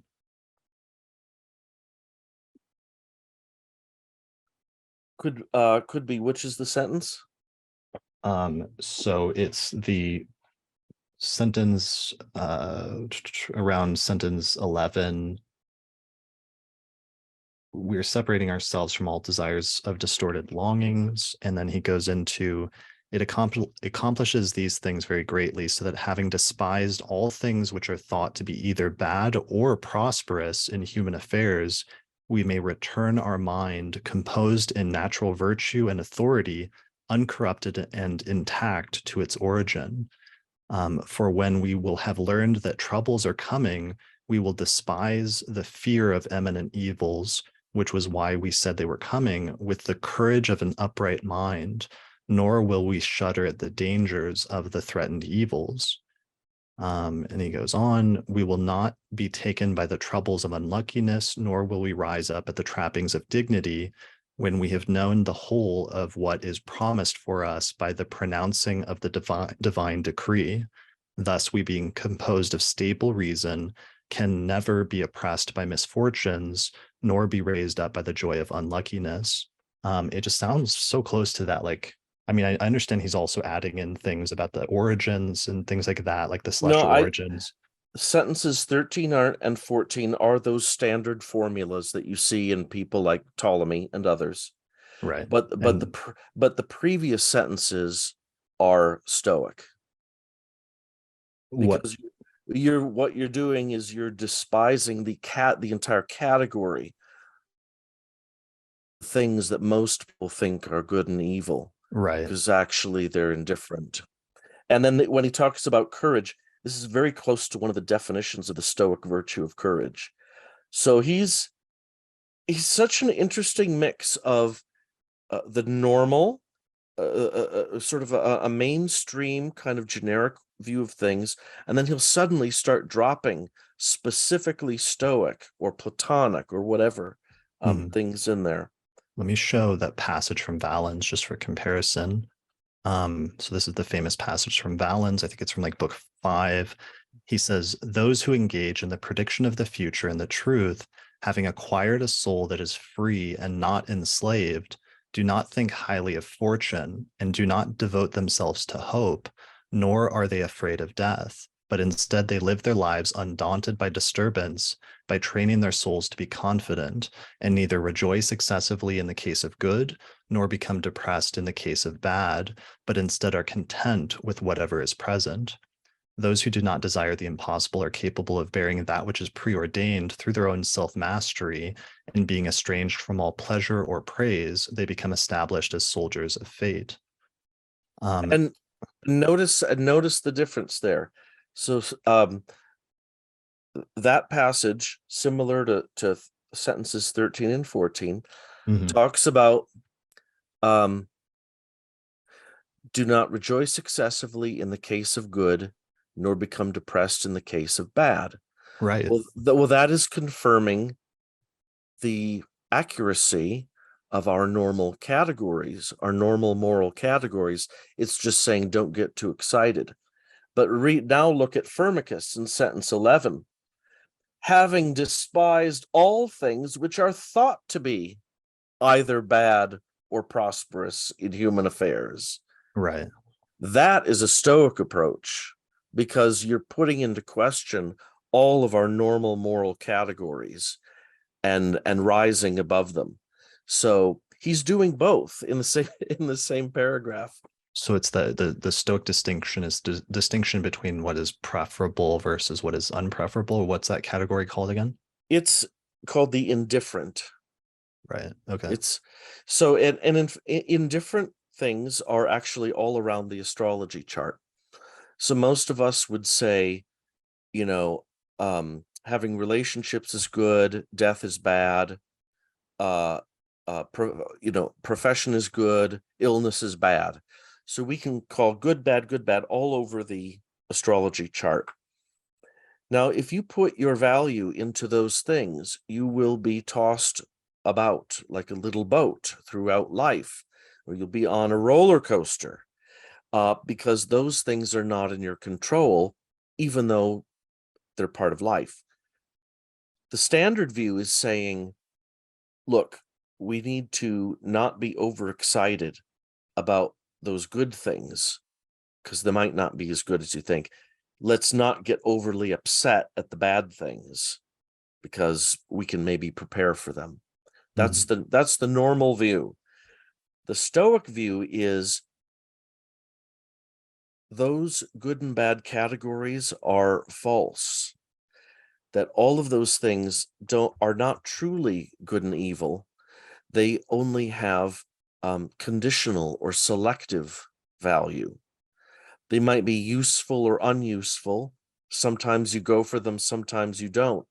But if you can emotionally detach from calling those things actually good and bad, you'll be able to be calm and live what they call a smooth flow of life.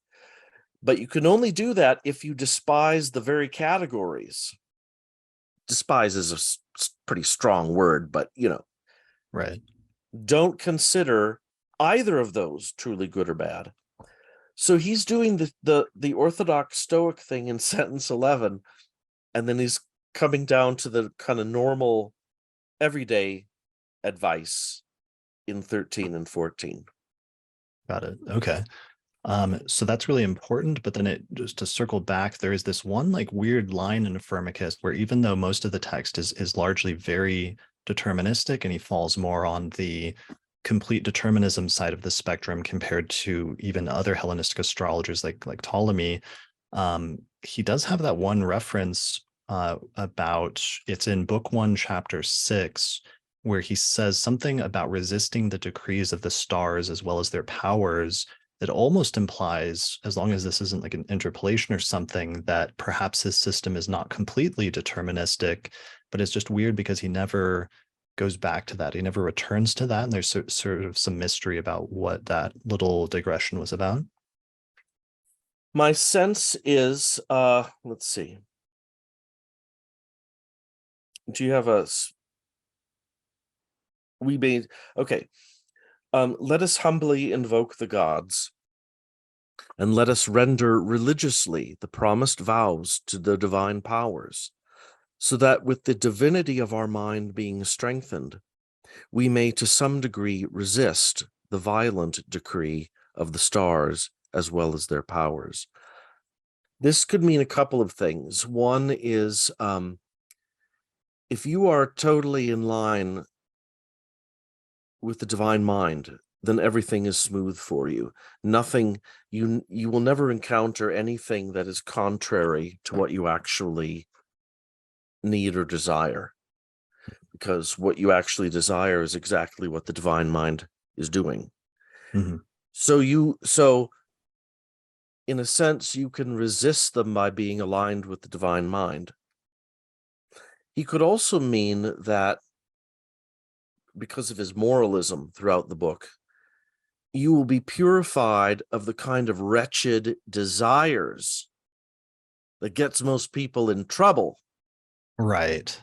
because that brings up a term I was really interested in your translation of, and your attention to the detail and the nuances of this, which is that at one point very early in like book 2, when he's talking about the houses, he gets to the 12th house and he mentions the 12th house, and you translate the Latin term as vices, which I thought was very interesting. Although you point out at different points that the term can sometimes also mean defects. And there's this ambiguity where sometimes Firmicus clearly does use that Latin word to mean defects in different parts of the work, but then in other times he uses it to mention vices. And Mhm. you pointed out that part of the connection is that vices are defects of the mind. Yeah, right. So things like, so anger, the standard Stoic view is that anger is a mental illness. Anger is a defect of the mind. So, but if you are aligned with God properly, well, and so if you feel anger, not only are you out of whack with God, but your anger is going to lead you right down those paths that your nativity is probably predicting will end up badly or won't work out. Mhm. So that's the idea of aligning yourself with God, or what the Stoics call living in agreement, or as he's elevating the mind. You are healing yourself of defects like anger, Okay. or vices like anger. Do you know later in the tradition, are there other like medieval authors that continue to associate vices with the 12th house? Well, there are you do see inklings of mental problems. Right. They don't have a really developed idea about that, and nothing like the modern notions of the 12th house and the unconscious and so on. There's Mhm. a little bit of it, I'd say. Okay. So yeah, I just thought that was interesting and something to draw attention to. Let's go back really quickly to Firmicus as a compiler and some of his sources. Firmicus has one of the most extensive discussions of the Thema Mundi that survives, the mythical birth chart for the beginning of the cosmos, which lays out the foundation for the domicile scheme, or the reason why the planets rule certain signs of the zodiac. And right at the beginning of that, he gives this kind of like hierarchy of the early founders of Hellenistic astrology, and cites some people in particular who he draws on as sources, right? Yeah, he gives a little it's a little bit about how the tradition was handed down, and some hints about who was responsible for what. Mhm. So this is in book 3, Yeah, book and 3, chapter 1. okay, so book 3, chapter 1, and he's getting ready to introduce at the very beginning of this book, because book 2, it's like book 1 was largely his defense of astrology. Book 2 is him introducing basic principles and rulerships and just basic concepts in astrology. And then book 3 is when things start getting serious and he starts giving delineations, starting with introducing the Thema Mundi, and then he immediately goes into just a long book of interpretations of what it means when different planets are in each of the 12 houses. Yep, and by sect. Yeah, so then he jumps right in. So it's a really interesting long treatment. I think it's probably the longest that we have Mhm. about the Thema Mundi. And then he then takes the 5 non-luminaries and has a little kind of a history of humanity, where we start with Saturn, which is people in a state of kind of crudeness and wildness and violence. And then humanity, after it develops things like religion and so on, then it becomes more orderly and good. And so he goes through all 5 planets uh, um, with a little astrological history of Mm, humans. right. Yeah, a lot of that's really important because he mentions at the beginning of this treatment, like Hermes and then Asclepius and Nechepso and Petosiris as part of this lineage. And then it's implied that he's then drawing his treatment of the Thema Mundi from I think you said from the text of Nechepso and Petosiris or from Asclepius directly. Yeah, he says in the preface, he says it's Petosiris and Nechepso gave us the Thema Mundi. So he's directly crediting them, Mhm. so that they could display and show man as being formed in the nature and likeness of the world. So and he says that they in turn had been following previous people like Asclepius and Hanubio and Hermes. So, but he's saying that Nechepso and Petosiris are giving us the chart of the world. Right. And this could be significant because he's saying that they are giving us this. Now, the rest of book 3 is all about planets and the places, something that we see in Rhetorius, chapter 57. We see it in material attributed to Anubio. And if you remember, and this will be new for many people, Stephen Hyland did an article some years ago where he doubts that this material goes back to Anubio. Some people thought Anubio wrote all this, and Mhm. I think he well proved that it didn't. Firmicus, they're all drawing on an older source, and he suggests that it's Nechepso Petosiris. Right. Well, if that's right, then book 3 is largely translation of Nechepso Petosiris, the Thema Mundi and the planets and the places. Yeah, that's what I was trying to figure out because Rhetorius is drawing on the same source text and they both have delineations from the same text that they're clearly drawing on. And yeah, if it's Nechepso and Petosiris or if it's Asclepius, which we know there was also a text because there's some parallel in Valens and Firmicus when they both start talking about Asclepius.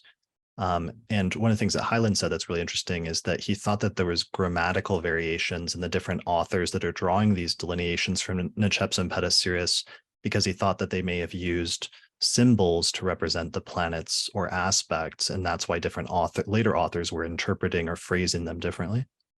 Oh, interesting. Yeah.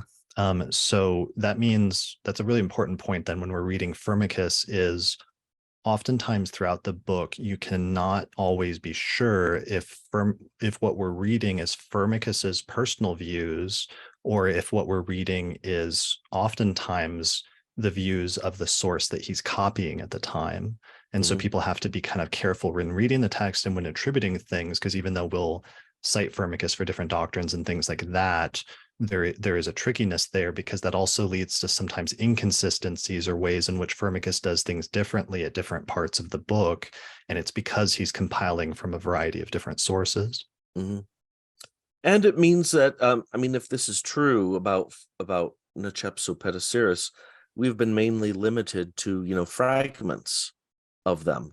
But if Right. this is true, we've had an entire portion of a huge book by them staring us in the face, which is pretty exciting because it also actually means that, I mean, you couldn't ask for a better pedigree basically for your astrology if you're getting it from Nechepso Petosiris. So it makes his work stand out um, as being taken from the biggest and most important names and authorities. Right. And preserving delineations from one of the earliest texts in the Western astrological tradition when the concept of the 12 houses first started being used and they first started just doing interpretations or reading the planets as being placed in the 12 houses and meaning things about different parts of a person's life. Firmicus then preserves some of the delineations from the very earliest text that even talked about that concept or technique. Mm-hmm. Okay, so that's important. That brings up also in Firmicus the issue of house division and how he seems to be wrestling with this mixed tradition of house division that he's inheriting and reading in his sources. And it seems to lead him to using whole sign houses and equal houses at the same time, it seems like. Yeah, he formally introduces equal houses. But then he also uses language which shows that in certain parts of the book he is also talking about whole signs.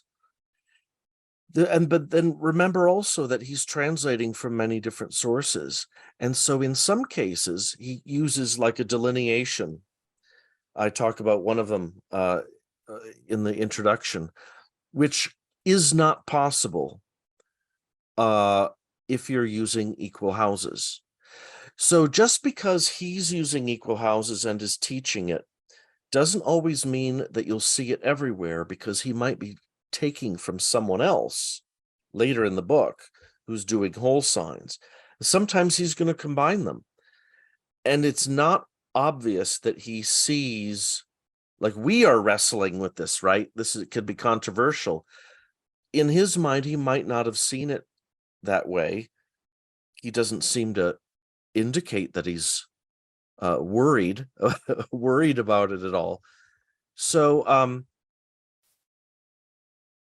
he is using some combination, it seems, of equal houses and whole signs, and you just Right. have to be careful about making assumptions about what he's doing at any part of the book.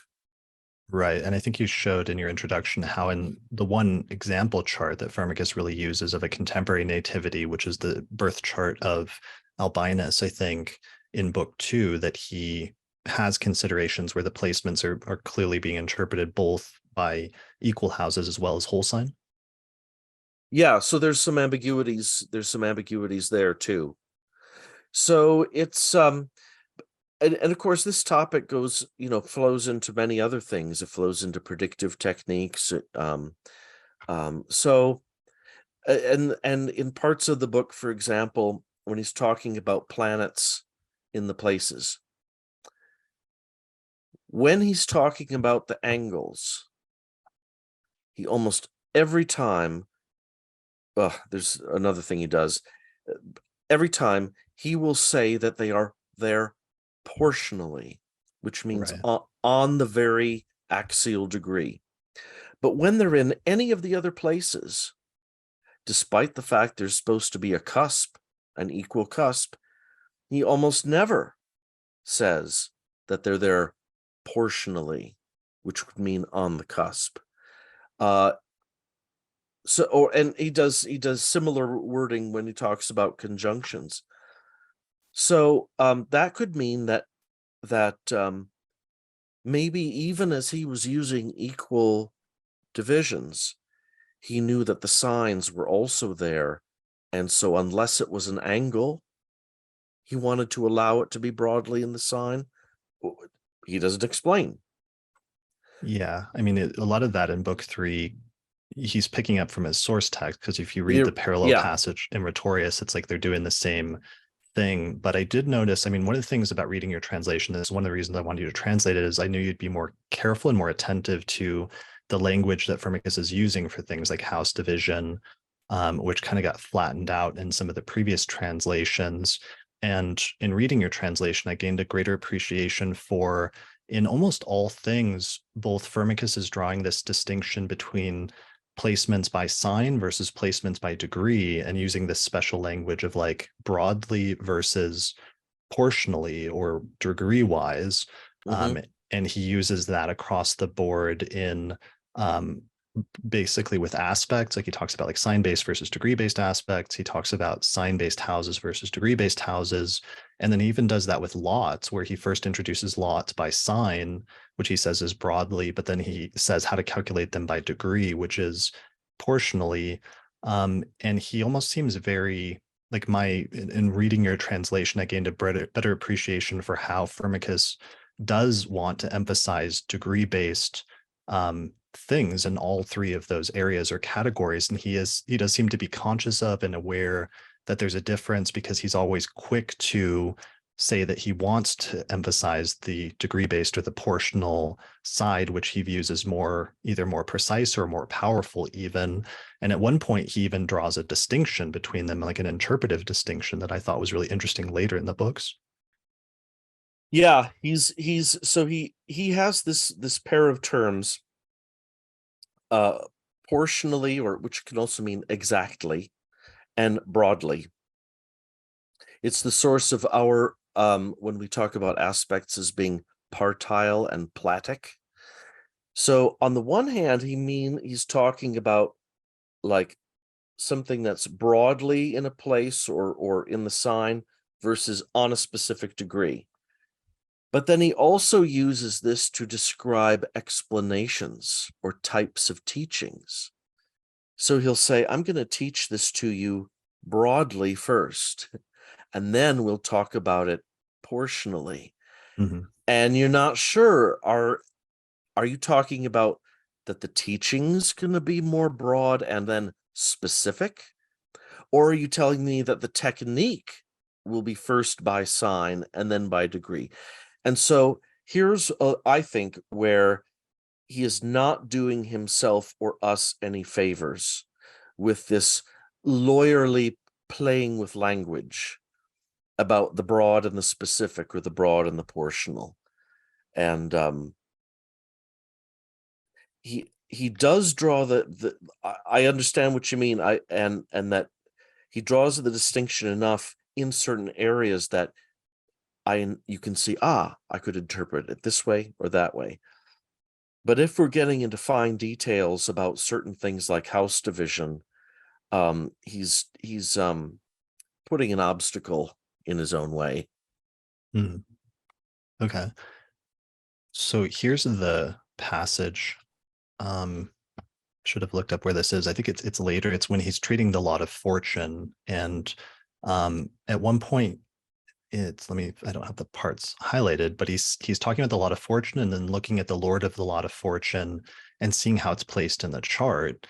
And he says, but if there was not a single lord of the sign in which the place of fortune and the portions were, um, that one which has the greater power, blah, blah, blah, if it was a benevolent and was found in benevolent signs or in its height or in its house and being arranged in the principal pivots of the nativity, it saw the place of fortune pivotally, it decrees a great and noble nativity. However, it will do this if at the time it was established portionally in the pivots. Or if it was only broadly found in these places, which we said, it decrees a middling nativity, so that he will not be lucky beyond measure, nor pressed down by the narrow straits of poverty.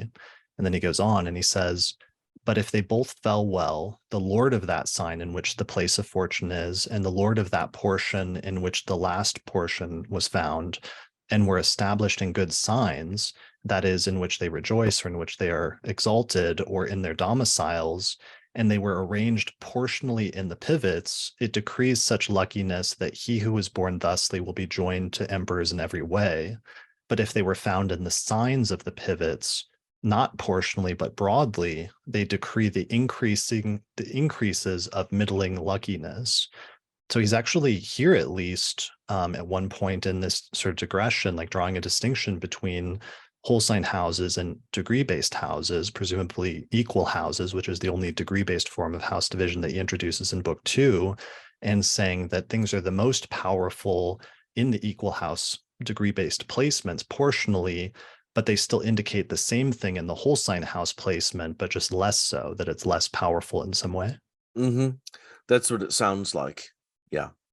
Yeah, so that's a really interesting, and that could be really useful. And there's other hints like that throughout the book, but it could be a useful thing for people to look into just in terms of some of these attempts today to try to reconcile whole sign houses and some of the different degree-based forms of house division to see if some sort of reconciliation might be possible, thinking of it in terms of things like that. Mm-hmm. That we preserve the integrity of the signs, but we recognize that there's something that happens, especially in terms of power, where these cusps are. Mhm. Now, what something like this does it won't fix the question of the astronomical midheaven, because the astronomical midheaven isn't going to match the 10th equal cusp. But he or someone who wrote this passage seems to be doing something like that. Yeah. Right, because you write in the introduction that's a whole other issue, is that Firmicus does occasionally mention the astronomical midheaven and notes how it can fall in like houses other than the 10th house, because in equal houses or whole sign houses, the midheaven floats around the top of the chart and can fall in different houses. Right. Okay, so he's aware of that issue, but he doesn't seem to fully sort of reconcile it at this stage. or address it, yeah, he may be in translating mode and not in commentary mode, hard to say. Got it. Okay. Um, all right, so let's move on. Other topics in the book. What are some other major topics that the book covers? We've talked about all the delineations of planets and houses. He also gives delineations of aspects, and we mentioned how he'll give two delineations for each aspect, especially for the squares, depending on which planet's in the superior position. Yeah, another thing is in book 4, which is largely devoted to the moon. Um, Lots of combinations of the moon's applications and separations, not only to each planet and from each planet, but every combination of from each planet to each planet. And he does this because he says that the moon, because the moon is so extremely important in the nativity, which we all know. But this is a combinations of lunar aspects with advice that is really great, that you rarely find anywhere else. Yeah, I Um, was really mhm, struck by you drawing out how that the entirety of book 4 is focused on the moon, and it's there that we find Firmicus's treatment of the master of the nativity or the lord of the nativity, mhm, the ruler of the chart. And you made a really good point that suddenly made me fully understand better why Firmicus goes with that specific method for calculating the master of the nativity. mhm, Um, which I always thought was weird because this is a part of Firmicus that is weird that doesn't have documentation in other authors, where he outlines 4 different methods that people use to find the overall ruler of the chart. And one of them that he gives is the one that seems like the more common method in other authors, which is that it's like you calculate the predominator and then it's like the bound lord or the domicile lord of the predominator. And that's the standard technique used in most traditions for the length of life treatment, probably going back to Nechepso and Petosiris. But then he introduces this other method where Firmicus says that the lord of the nativity is the sign or the planet that rules the sign that the moon will move into next after the natal sign of the zodiac that the moon is in the nativity, right? mhm. Yeah, and even then there are the sun and the moon are not allowed to be lords of the nativity. Mm, So if your natal moon is in Gemini, the rule would be the lord of the nativity is the lord of the next sign. But since the moon can't be it, we have to go to the next sign, Leo. But the sun can't be it, so it has to be the next one, the lord of Virgo, which would be Mercury. So that explains why you'd think this would be this central topic that he might even put in book 2. But now we see why it's embedded in book 4, because it's all based on the moon. right. The That the makes moon's, yeah. that makes a lot of sense. That makes so much sense. And also there's an interesting overlap where because in that technique he excludes the sun and moon from being lord or master of the nativity, that's also true in the other major technique for calculating it, where it's based on the bounds.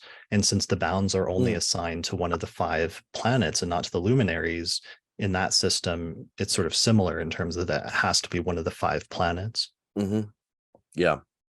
So in So the and with the bounds, that actually brings up something that you're working on something really important right now. I don't know if you wanted to mention in passing, or you don't, just working in terms of that. I'll just say that we are working on solving the riddle of the Egyptian bounds. And I guess I don't want to say anymore, but when Sure. when when we're done, which could be any day based on some things we've discovered, um, we'll let you know. Okay, that sounds good. All And right. there's some statements in Firmicus that have sometimes kind of made me stop and think, when he talks about, say, the Thema Mundi, or thinking about the bounds, so Or even his statement about the exaltations, which is commonly cited, where Firmicus says that Babylonians wanted to treat the exaltations as if they were the domiciles of the planets. Mm-hmm. And so this is commonly cited to mean that the exaltations came from the Mesopotamian tradition. But there's some issues with that in terms of how they integrate into the rest of the system, and some questions about if they integrate too closely into it, if that could be true for it to have come from earlier in the tradition. Mm-hmm. Yeah. Yeah. So that's a little project that there hopefully will be news on sooner rather than later. Good. All right. Other topics. Ethics of an astrologer. I know Firmicus outlines an ethical thing, which sort of, is a precursor to Lily's, ethics for an astrologer, and it's unique because I don't remember seeing this in other astrologers in the Hellenistic period. Yeah, and it's a lot of good advice about basically. It reminds me of another Stoic virtue, but it has to do with avoiding just blame and practicing neighborliness. So basically, you become a respectable person of your community. You have a family, have a house. You avoid certain activities that the crowd gets into. You make sure that you're honest to people about what you do astrologically. Don't say anything that you couldn't say publicly, but also things like try to help people when you're doing your delineations. Right. I want to also mention something about book 7. Okay. This really, book 6 and 7, this really affected me a lot long ago when I was working out some of the eminence techniques, and also looking at some specialty topics in prosperity that also relates to things like marriage and upbringing. You'll notice that in a lot of the books, like the Thema Mundi, the planets in the houses, the applications of the moon, but you don't have a book devoted to marriage, children, that goes topic by topic like we would expect. In these books, he starts to do it, and he does them using largely Apotelesmata. He doesn't start out with rules like for marriage, look at the triplicity lords of Venus. He does it through Apotelesmata, but the way he does it, you can start to see the important themes come up, and you can see why they would have said, this child might not have a good upbringing or might not survive. Oh, here are the indications of a good marriage, but he's doing it through examples. And it's a different take on teaching astrology than the rule-based one we normally use. And I've gotten some really good material from it. Nice. Yeah, that was a really good section. There was also, like, that takes up a lot, and that process of seeing those example charts, and some of them are hypothetical charts, but others are real charts that you've identified and put diagrams for in the text, that really helps you to learn the process of doing full life delineation, essentially, instead of just picking out individual pieces. Right. So that you can see, for example, there's a whole class of indications of a native, let's say, being low status or encountering a disaster. So there's a whole class of them, and if they're not all in order, but if you group them all together, you see, they all involve both of the luminaries in the 6th and 12th, and one of the malefics. Mm. Or here's a group over here that shows they all have this theme, and you can start to see the common patterns in them. So I think people should start looking at those patterns and start getting familiar with them, because you won't see it in every chart, but you'll see the kinds of things that matter. Yeah. And one of the things that's really cool also that you draw out through your diagrams is Firmicus sets up a spectrum and shows all the gradations in between. Like, he'll show indications for some negative thing, but then he'll show here's that negative thing, but then there's a mitigation. And so it's the same thing, but it's like the person will get sick, but then they'll see a doctor and they'll be able to overcome the disease or what have you. So it's like Right. he'll give you first the indication for like illness and like death from that illness. Then he'll give you the indication for like that illness, but then recovering from it, and just every shade of gray in between by just slightly modifying the placements and showing you what that looks like. Yeah. Yeah, that's super helpful and super useful. Another area that Firmicus goes into a lot is the area of the lots, or the so-called Arabic parts. He has a huge treatment of this, and he has some really interesting things to say about lot interpretation and how to use those. Yeah, he has a very thorough lot interpretation method. It starts out with the father, so he does lengthy delineations of the lot of the father, and then uses that to adapt to, so he doesn't have to repeat himself. He adapts the instructions for other lots. Yeah, it's a real nice long collection of lots that also has formulas we haven't seen before, or you don't see before, in other sources. Right, And that he preserves from other sources that we've lost. right. One of the things that was interesting there is he invokes the language at one point again of like broadly versus portionally or degree wise. But what I thought was interesting that you drew out in your translation is he does it for topics. Like he says that broadly speaking, the son is the significator of the father, but we should calculate it portionally by using the lot of the father. And I thought that was super interesting. And again, goes back to this like conceptual distinction he keeps drawing out throughout the work of broadly versus portionally. Yeah. And then the broadly is what we would call a universal significator or a general significator. And so he's saying that, yeah, that's true enough about the sun.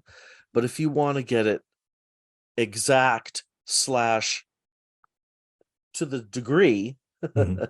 because that word means both, if you want to get it exactly and to the degree in the chart, you use the lot. Right. Yeah. So that's really interesting. And it also, he refers to the lots as places. And that's something that's very distinctive about Firmicus's language as well, which I'm starting to wonder if he's not getting that from some earlier strata of the tradition. Like there's been some demotic horoscopes that were discovered recently where they're using the lots to calculate the traditional places of like good spirit, good fortune, bad fortune, instead of being fixed signs relative to the ascendant like they are in most Greek authors. They're lots that like float around the chart. And this has raised some interesting historical questions, but it makes me wonder if Firmicus didn't have access to some texts from earlier in the tradition that were still maintaining that concept. And that's why Firmicus is somewhat unique in referring to the lots constantly as places. Yeah. Um, it got me wondering a long time ago when I first started reading this, that there might have been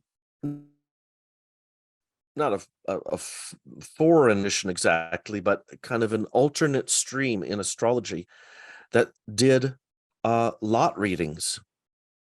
Instead of doing normal house readings, they would do lot readings.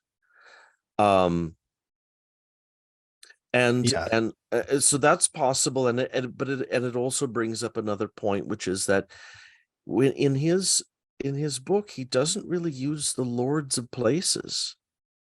He Right. doesn't So he doesn't start out and say, now let us look at the topic of money and the second house and its lord. That's how you'd look at it later. Mhm. Instead, there might be something about money, but it might be some complicated apotelesma or something from the application of the moon. And then if you really want to know about money, you look at the lot.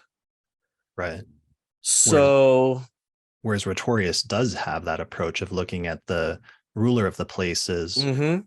but it's partially because it may be because he has access to this other tradition of interpreting the houses differently from this earlier textual source, which I suspect is the one attributed to Hermes, whereas Firmicus has access to this other source, which is either Asclepius or Nechepso and Petosiris, that's approaching things a bit differently than that.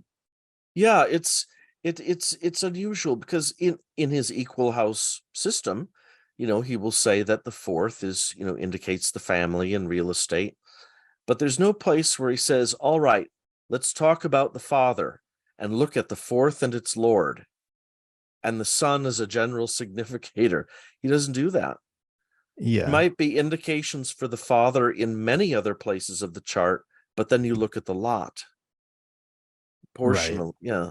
No, I think what you're picking up is right, because that paper by Andreas Winkler of those demotic horoscopes that were just unearthed in a excavation, I think as recently as like 2021, that show that paradigm is it calculates the degree of the ascendant exactly, but then it has these lots to calculate where the traditional house topics fall, Mm, especially for the names of the houses, which are like, good spirit, good fortune, bad fortune, um, life, death, and so on and so forth.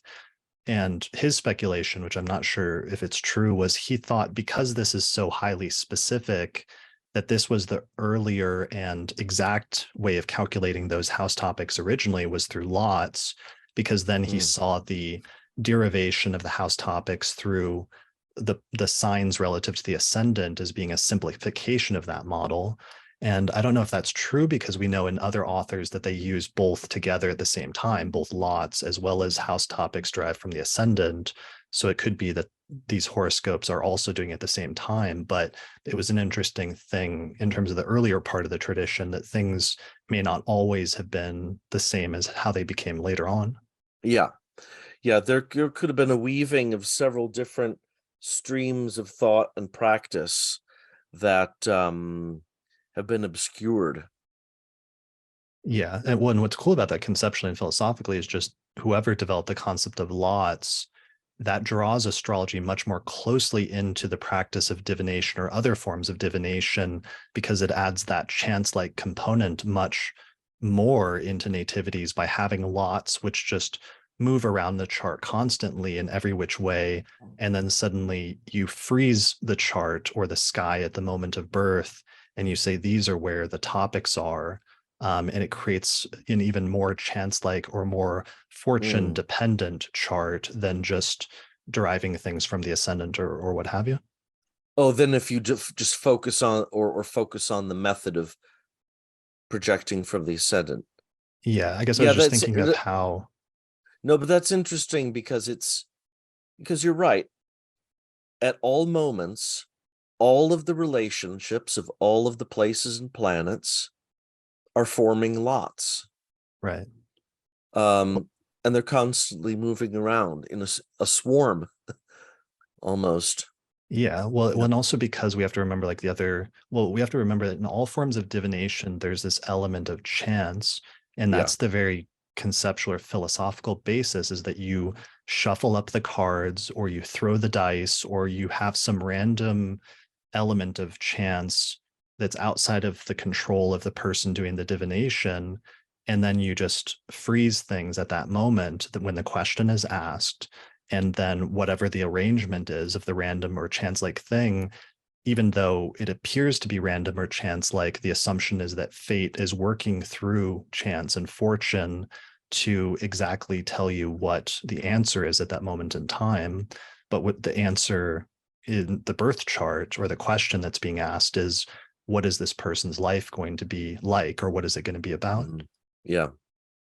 Yeah. So the lots are just the attempt to import that component of chance even more than it Mm, already mm, is mm. in the arrangement of the planets. All right. Other topics, fixed stars is like a major thing that you deal with in this book.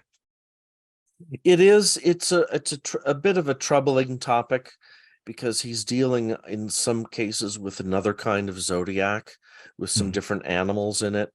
It's not clear always he's using the right measurements.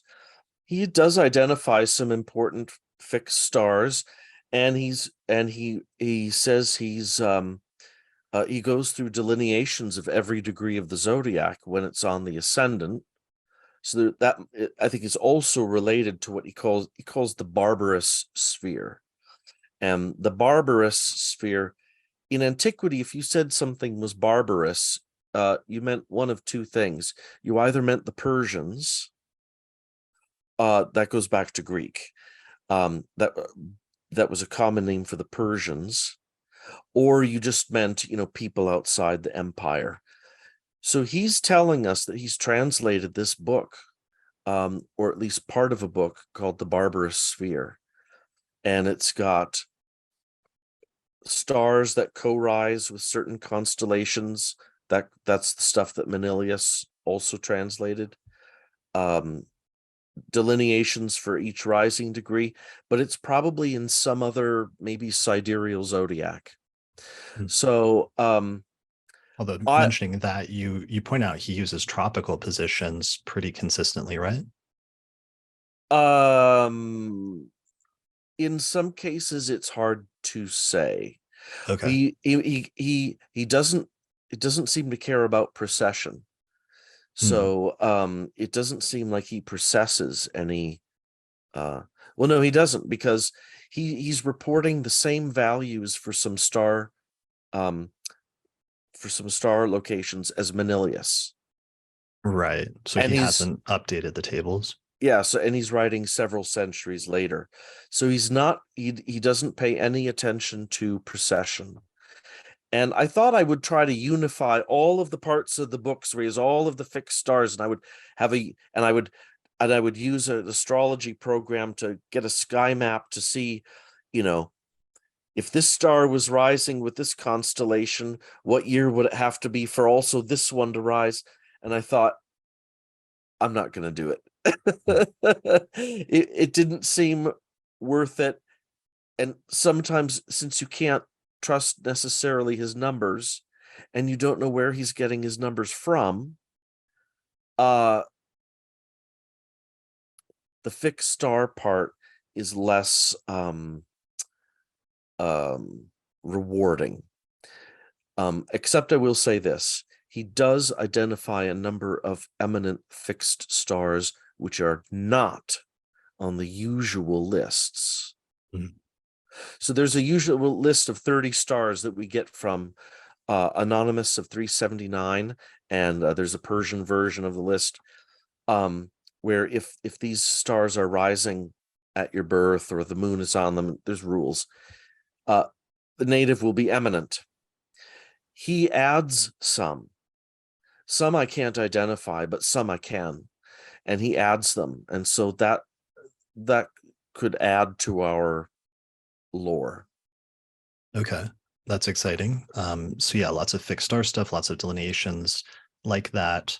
I know he associates the beginning of Aries with the spring equinox, I think, or in like book 2 or something, which I think implies that some of his zodiac might be tropical, but then elsewhere he's using sidereal considerations. So I know, so it's hard because he's sometimes just copying things over. I know sometimes I noticed in your footnotes that occasionally, like, it seems like Firmicus would make mistakes or would transpose things when he's copying certain things over, it seemed like, right? There were some errors. You mean in numbers, like in the numbers he would use? Maybe, yeah, sometimes in numbers, but other times, like I know there's like a delineation the other day where it was like Jupiter and Mars were sort of inverted or something like that. Or maybe elsewhere it was in the lot calculations where you noticed that there was a discrepancy about which planet was supposed to be measured from which, and just different things like that. Although I guess we don't know sometimes if that's just issues in the manuscript tradition. Yeah, it depends. I think there probably are a couple places where it's obvious the text is wrong. Mhm. Um, you know, um, I can't think of one immediately offhand, but it would be like, or if he's going through permutations of, certain planets in combination by day and by night, maybe the text has two of them with by day in a row, and that's obviously wrong. So but largely, I mean, it's amazing that for something this big, which is with language as complicated, that it's come to us in such an amazing form. Right. There was a lot of manuscripts of the text that survived. Yeah, Okay. yeah, it became very popular in the Middle Ages, at least among some people. Not Right. not Not so much among practicing astrologers, I think, until later. Hmm. Like, you don't see references to it by Bonatti, Right. you know? Yeah, you don't, it's like it doesn't really become popular until I think it's one of the earlier texts that was printed after the printing press was Mm, invented in like the mm, late 15th century. Firmicus was printed at some point, and then it becomes proliferated around Europe, and it has great influence on subsequent like Renaissance and early modern mm-hmm. astrologers. And I know like Firmicus is one of the sources that Lilly cites, for example. Yeah. So he was always around, manuscripts somewhere, but didn't really become really popular until very late Well, in and, the and part of it tradition. is just it's so striking how he's literally it's one of the last major textbooks in the Roman in Rome, let's say, as literally like astrology's on the way out. Because I've been researching, like I said, some of the legal codes recently, and like within a decade or a few decades of Firmicus writing this book, literally astrology, just not just astrology became illegal, but consultations teaching it, and there was even a law that astrologers had to burn their books within Mm, a few decades of Firmicus writing this. So it's like it gets to be both the first really major Latin textbook in astrology, but also he's writing it when astrology is going to go into a downturn for several centuries, mm-hmm, at least in that part of Europe and in like Western Europe. mm-hmm. And then kind of disappears for all intents and purposes compared with everything else, disappears until very late. Firmicus's text. Yeah, yeah. Yeah, well, and that's what's so striking. And then it's like we also have a downturn of astrology in Greek sources, and eventually even in Egypt. But then eventually we have this great flourishing of astrology in the 8th and 9th centuries with the astrologers who are speaking and writing in Arabic, and they revive some of the earlier traditions from the Greek and Persian authors. But then they're the ones like that's the system that then gets transmitted back to Europe when the Latin translation movement happens in the 12th century, and they sort of become the source of that astrology, I guess more so than Firmicus. Right. Yeah, it would be nice to know, what if his book had become real popular, and well, especially if his source texts hadn't disappeared too. But if, all of this stuff about the moon, for example, all of these special combinations of lunar applications and separations and what that means for the native, that's a whole body of moon lore that could have been used and developed, for centuries. Right. Yeah. We have it back now, and I think your translation fills like a really needed and necessary thing in order to finally help us understand Firmicus better than it had been understood up to this point. And I think it's going to become one of those like texts that everybody has to have in their library because of the really important foundational role it plays and because of all those sources that Firmicus draws on that are just so early and how extensive it goes into the delineations and things like that. Well, I hope so, and I hope so. I mean, partly I hope so for my sake, but especially for his sake, because he deserves it. Hmm. I really got to appreciate him in a whole new way when I translated this, and his work deserves to be studied and made part of curricula. And yeah, so Yeah, for sure. Well, thanks a lot for translating it. Thanks, especially for my personal request mhm. of like translating it. I appreciate, even though I know this was a huge task, just maybe even just as huge as Firmicus writing it, but it's a huge contribution to the tradition. So thanks for doing that. What else are you working on, or what do you have coming up in the future now that you've gotten this huge tome out of the way? Well, my natal course is officially underway, and we might have a new cohort starting maybe this fall. I am doing a complete rewrite and retranslation of Bonatti. And I'm also working on some mundane books. There will be, I think, a series of mundane books that I have to do all at once, and I think I might have to release them at once. That'll be a couple years from now. Some Abu Mashar, some Saul, a guy named Abu Kumash, and other things. Nice. That sounds amazing. Okay, cool. And what's your website where people can find out more information? That is bendykes.com, and you can buy all of my books on Amazon. Awesome. Cool. Well, thanks a lot for joining me today. All right. Thank you so much. All right. Thanks everyone for watching or listening to this episode of the Astrology Podcast, and we'll see you again next time. Special thanks to all the patrons that helped to support the production of this episode of the podcast through our page on patreon.com. In particular, shout out to the patrons on our producers tier, including Thomas Miller, Catherine Conroy, Christy Moe, Ariana Amour, Mandy Ray, Angelique Nambo, Issa Sabah, Jake Otero, Mimi Stargazer, and Jean-Marie Kaplan. If you appreciate the work I'm doing here on the podcast and you'd like to find a way to support it, then please consider becoming a patron through our page on patreon.com. In exchange, you can get access to bonus content that's only available to patrons of the podcast, such as early access to new episodes, the ability to attend the live recording of the monthly forecast episodes, our monthly auspicious elections podcast, or another exclusive podcast series called the Casual Astrology Podcast, or you can even get your name listed in the credits at the end of each episode. For more information, visit patreon.com/astrologypodcast.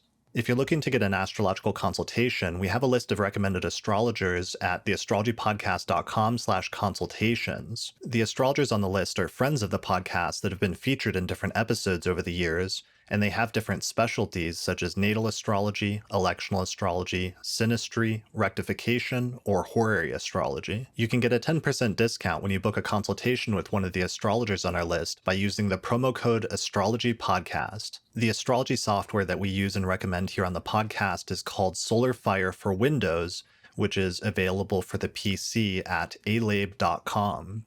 Use the promo code AP15 to get a 15% discount.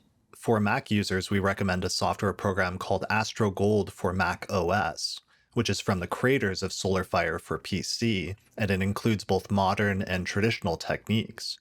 You can find out more information at astrogold.io, and you can use the promo code AstroPodcast15 to get a 15% discount. If you'd like to learn more about my approach to astrology, then I'd recommend checking out my book titled Hellenistic Astrology, The Study of Fate and Fortune, where I go over the history, philosophy, and techniques of ancient astrology, taking people from beginner up through intermediate and advanced techniques for reading birth charts. You can get a print copy of the book through Amazon or other online retailers, or there's an ebook version available through Google Books. If you're really looking to expand your studies of astrology, then I would recommend my Hellenistic Astrology course, which is an online course on ancient astrology where I take people through basic concepts up through intermediate and advanced techniques for reading birth charts. There's over 100 hours of video lectures as well as guided readings of ancient texts, and by the time you finish the course, you will have a strong foundation in how to read birth charts as well as make predictions. You can find out more information at courses.theastrologyschool.com. And finally, thanks to our sponsors, including the Mountain Astrologer magazine, which is a quarterly astrology magazine which you can read in print or online at mountainastrologer.com.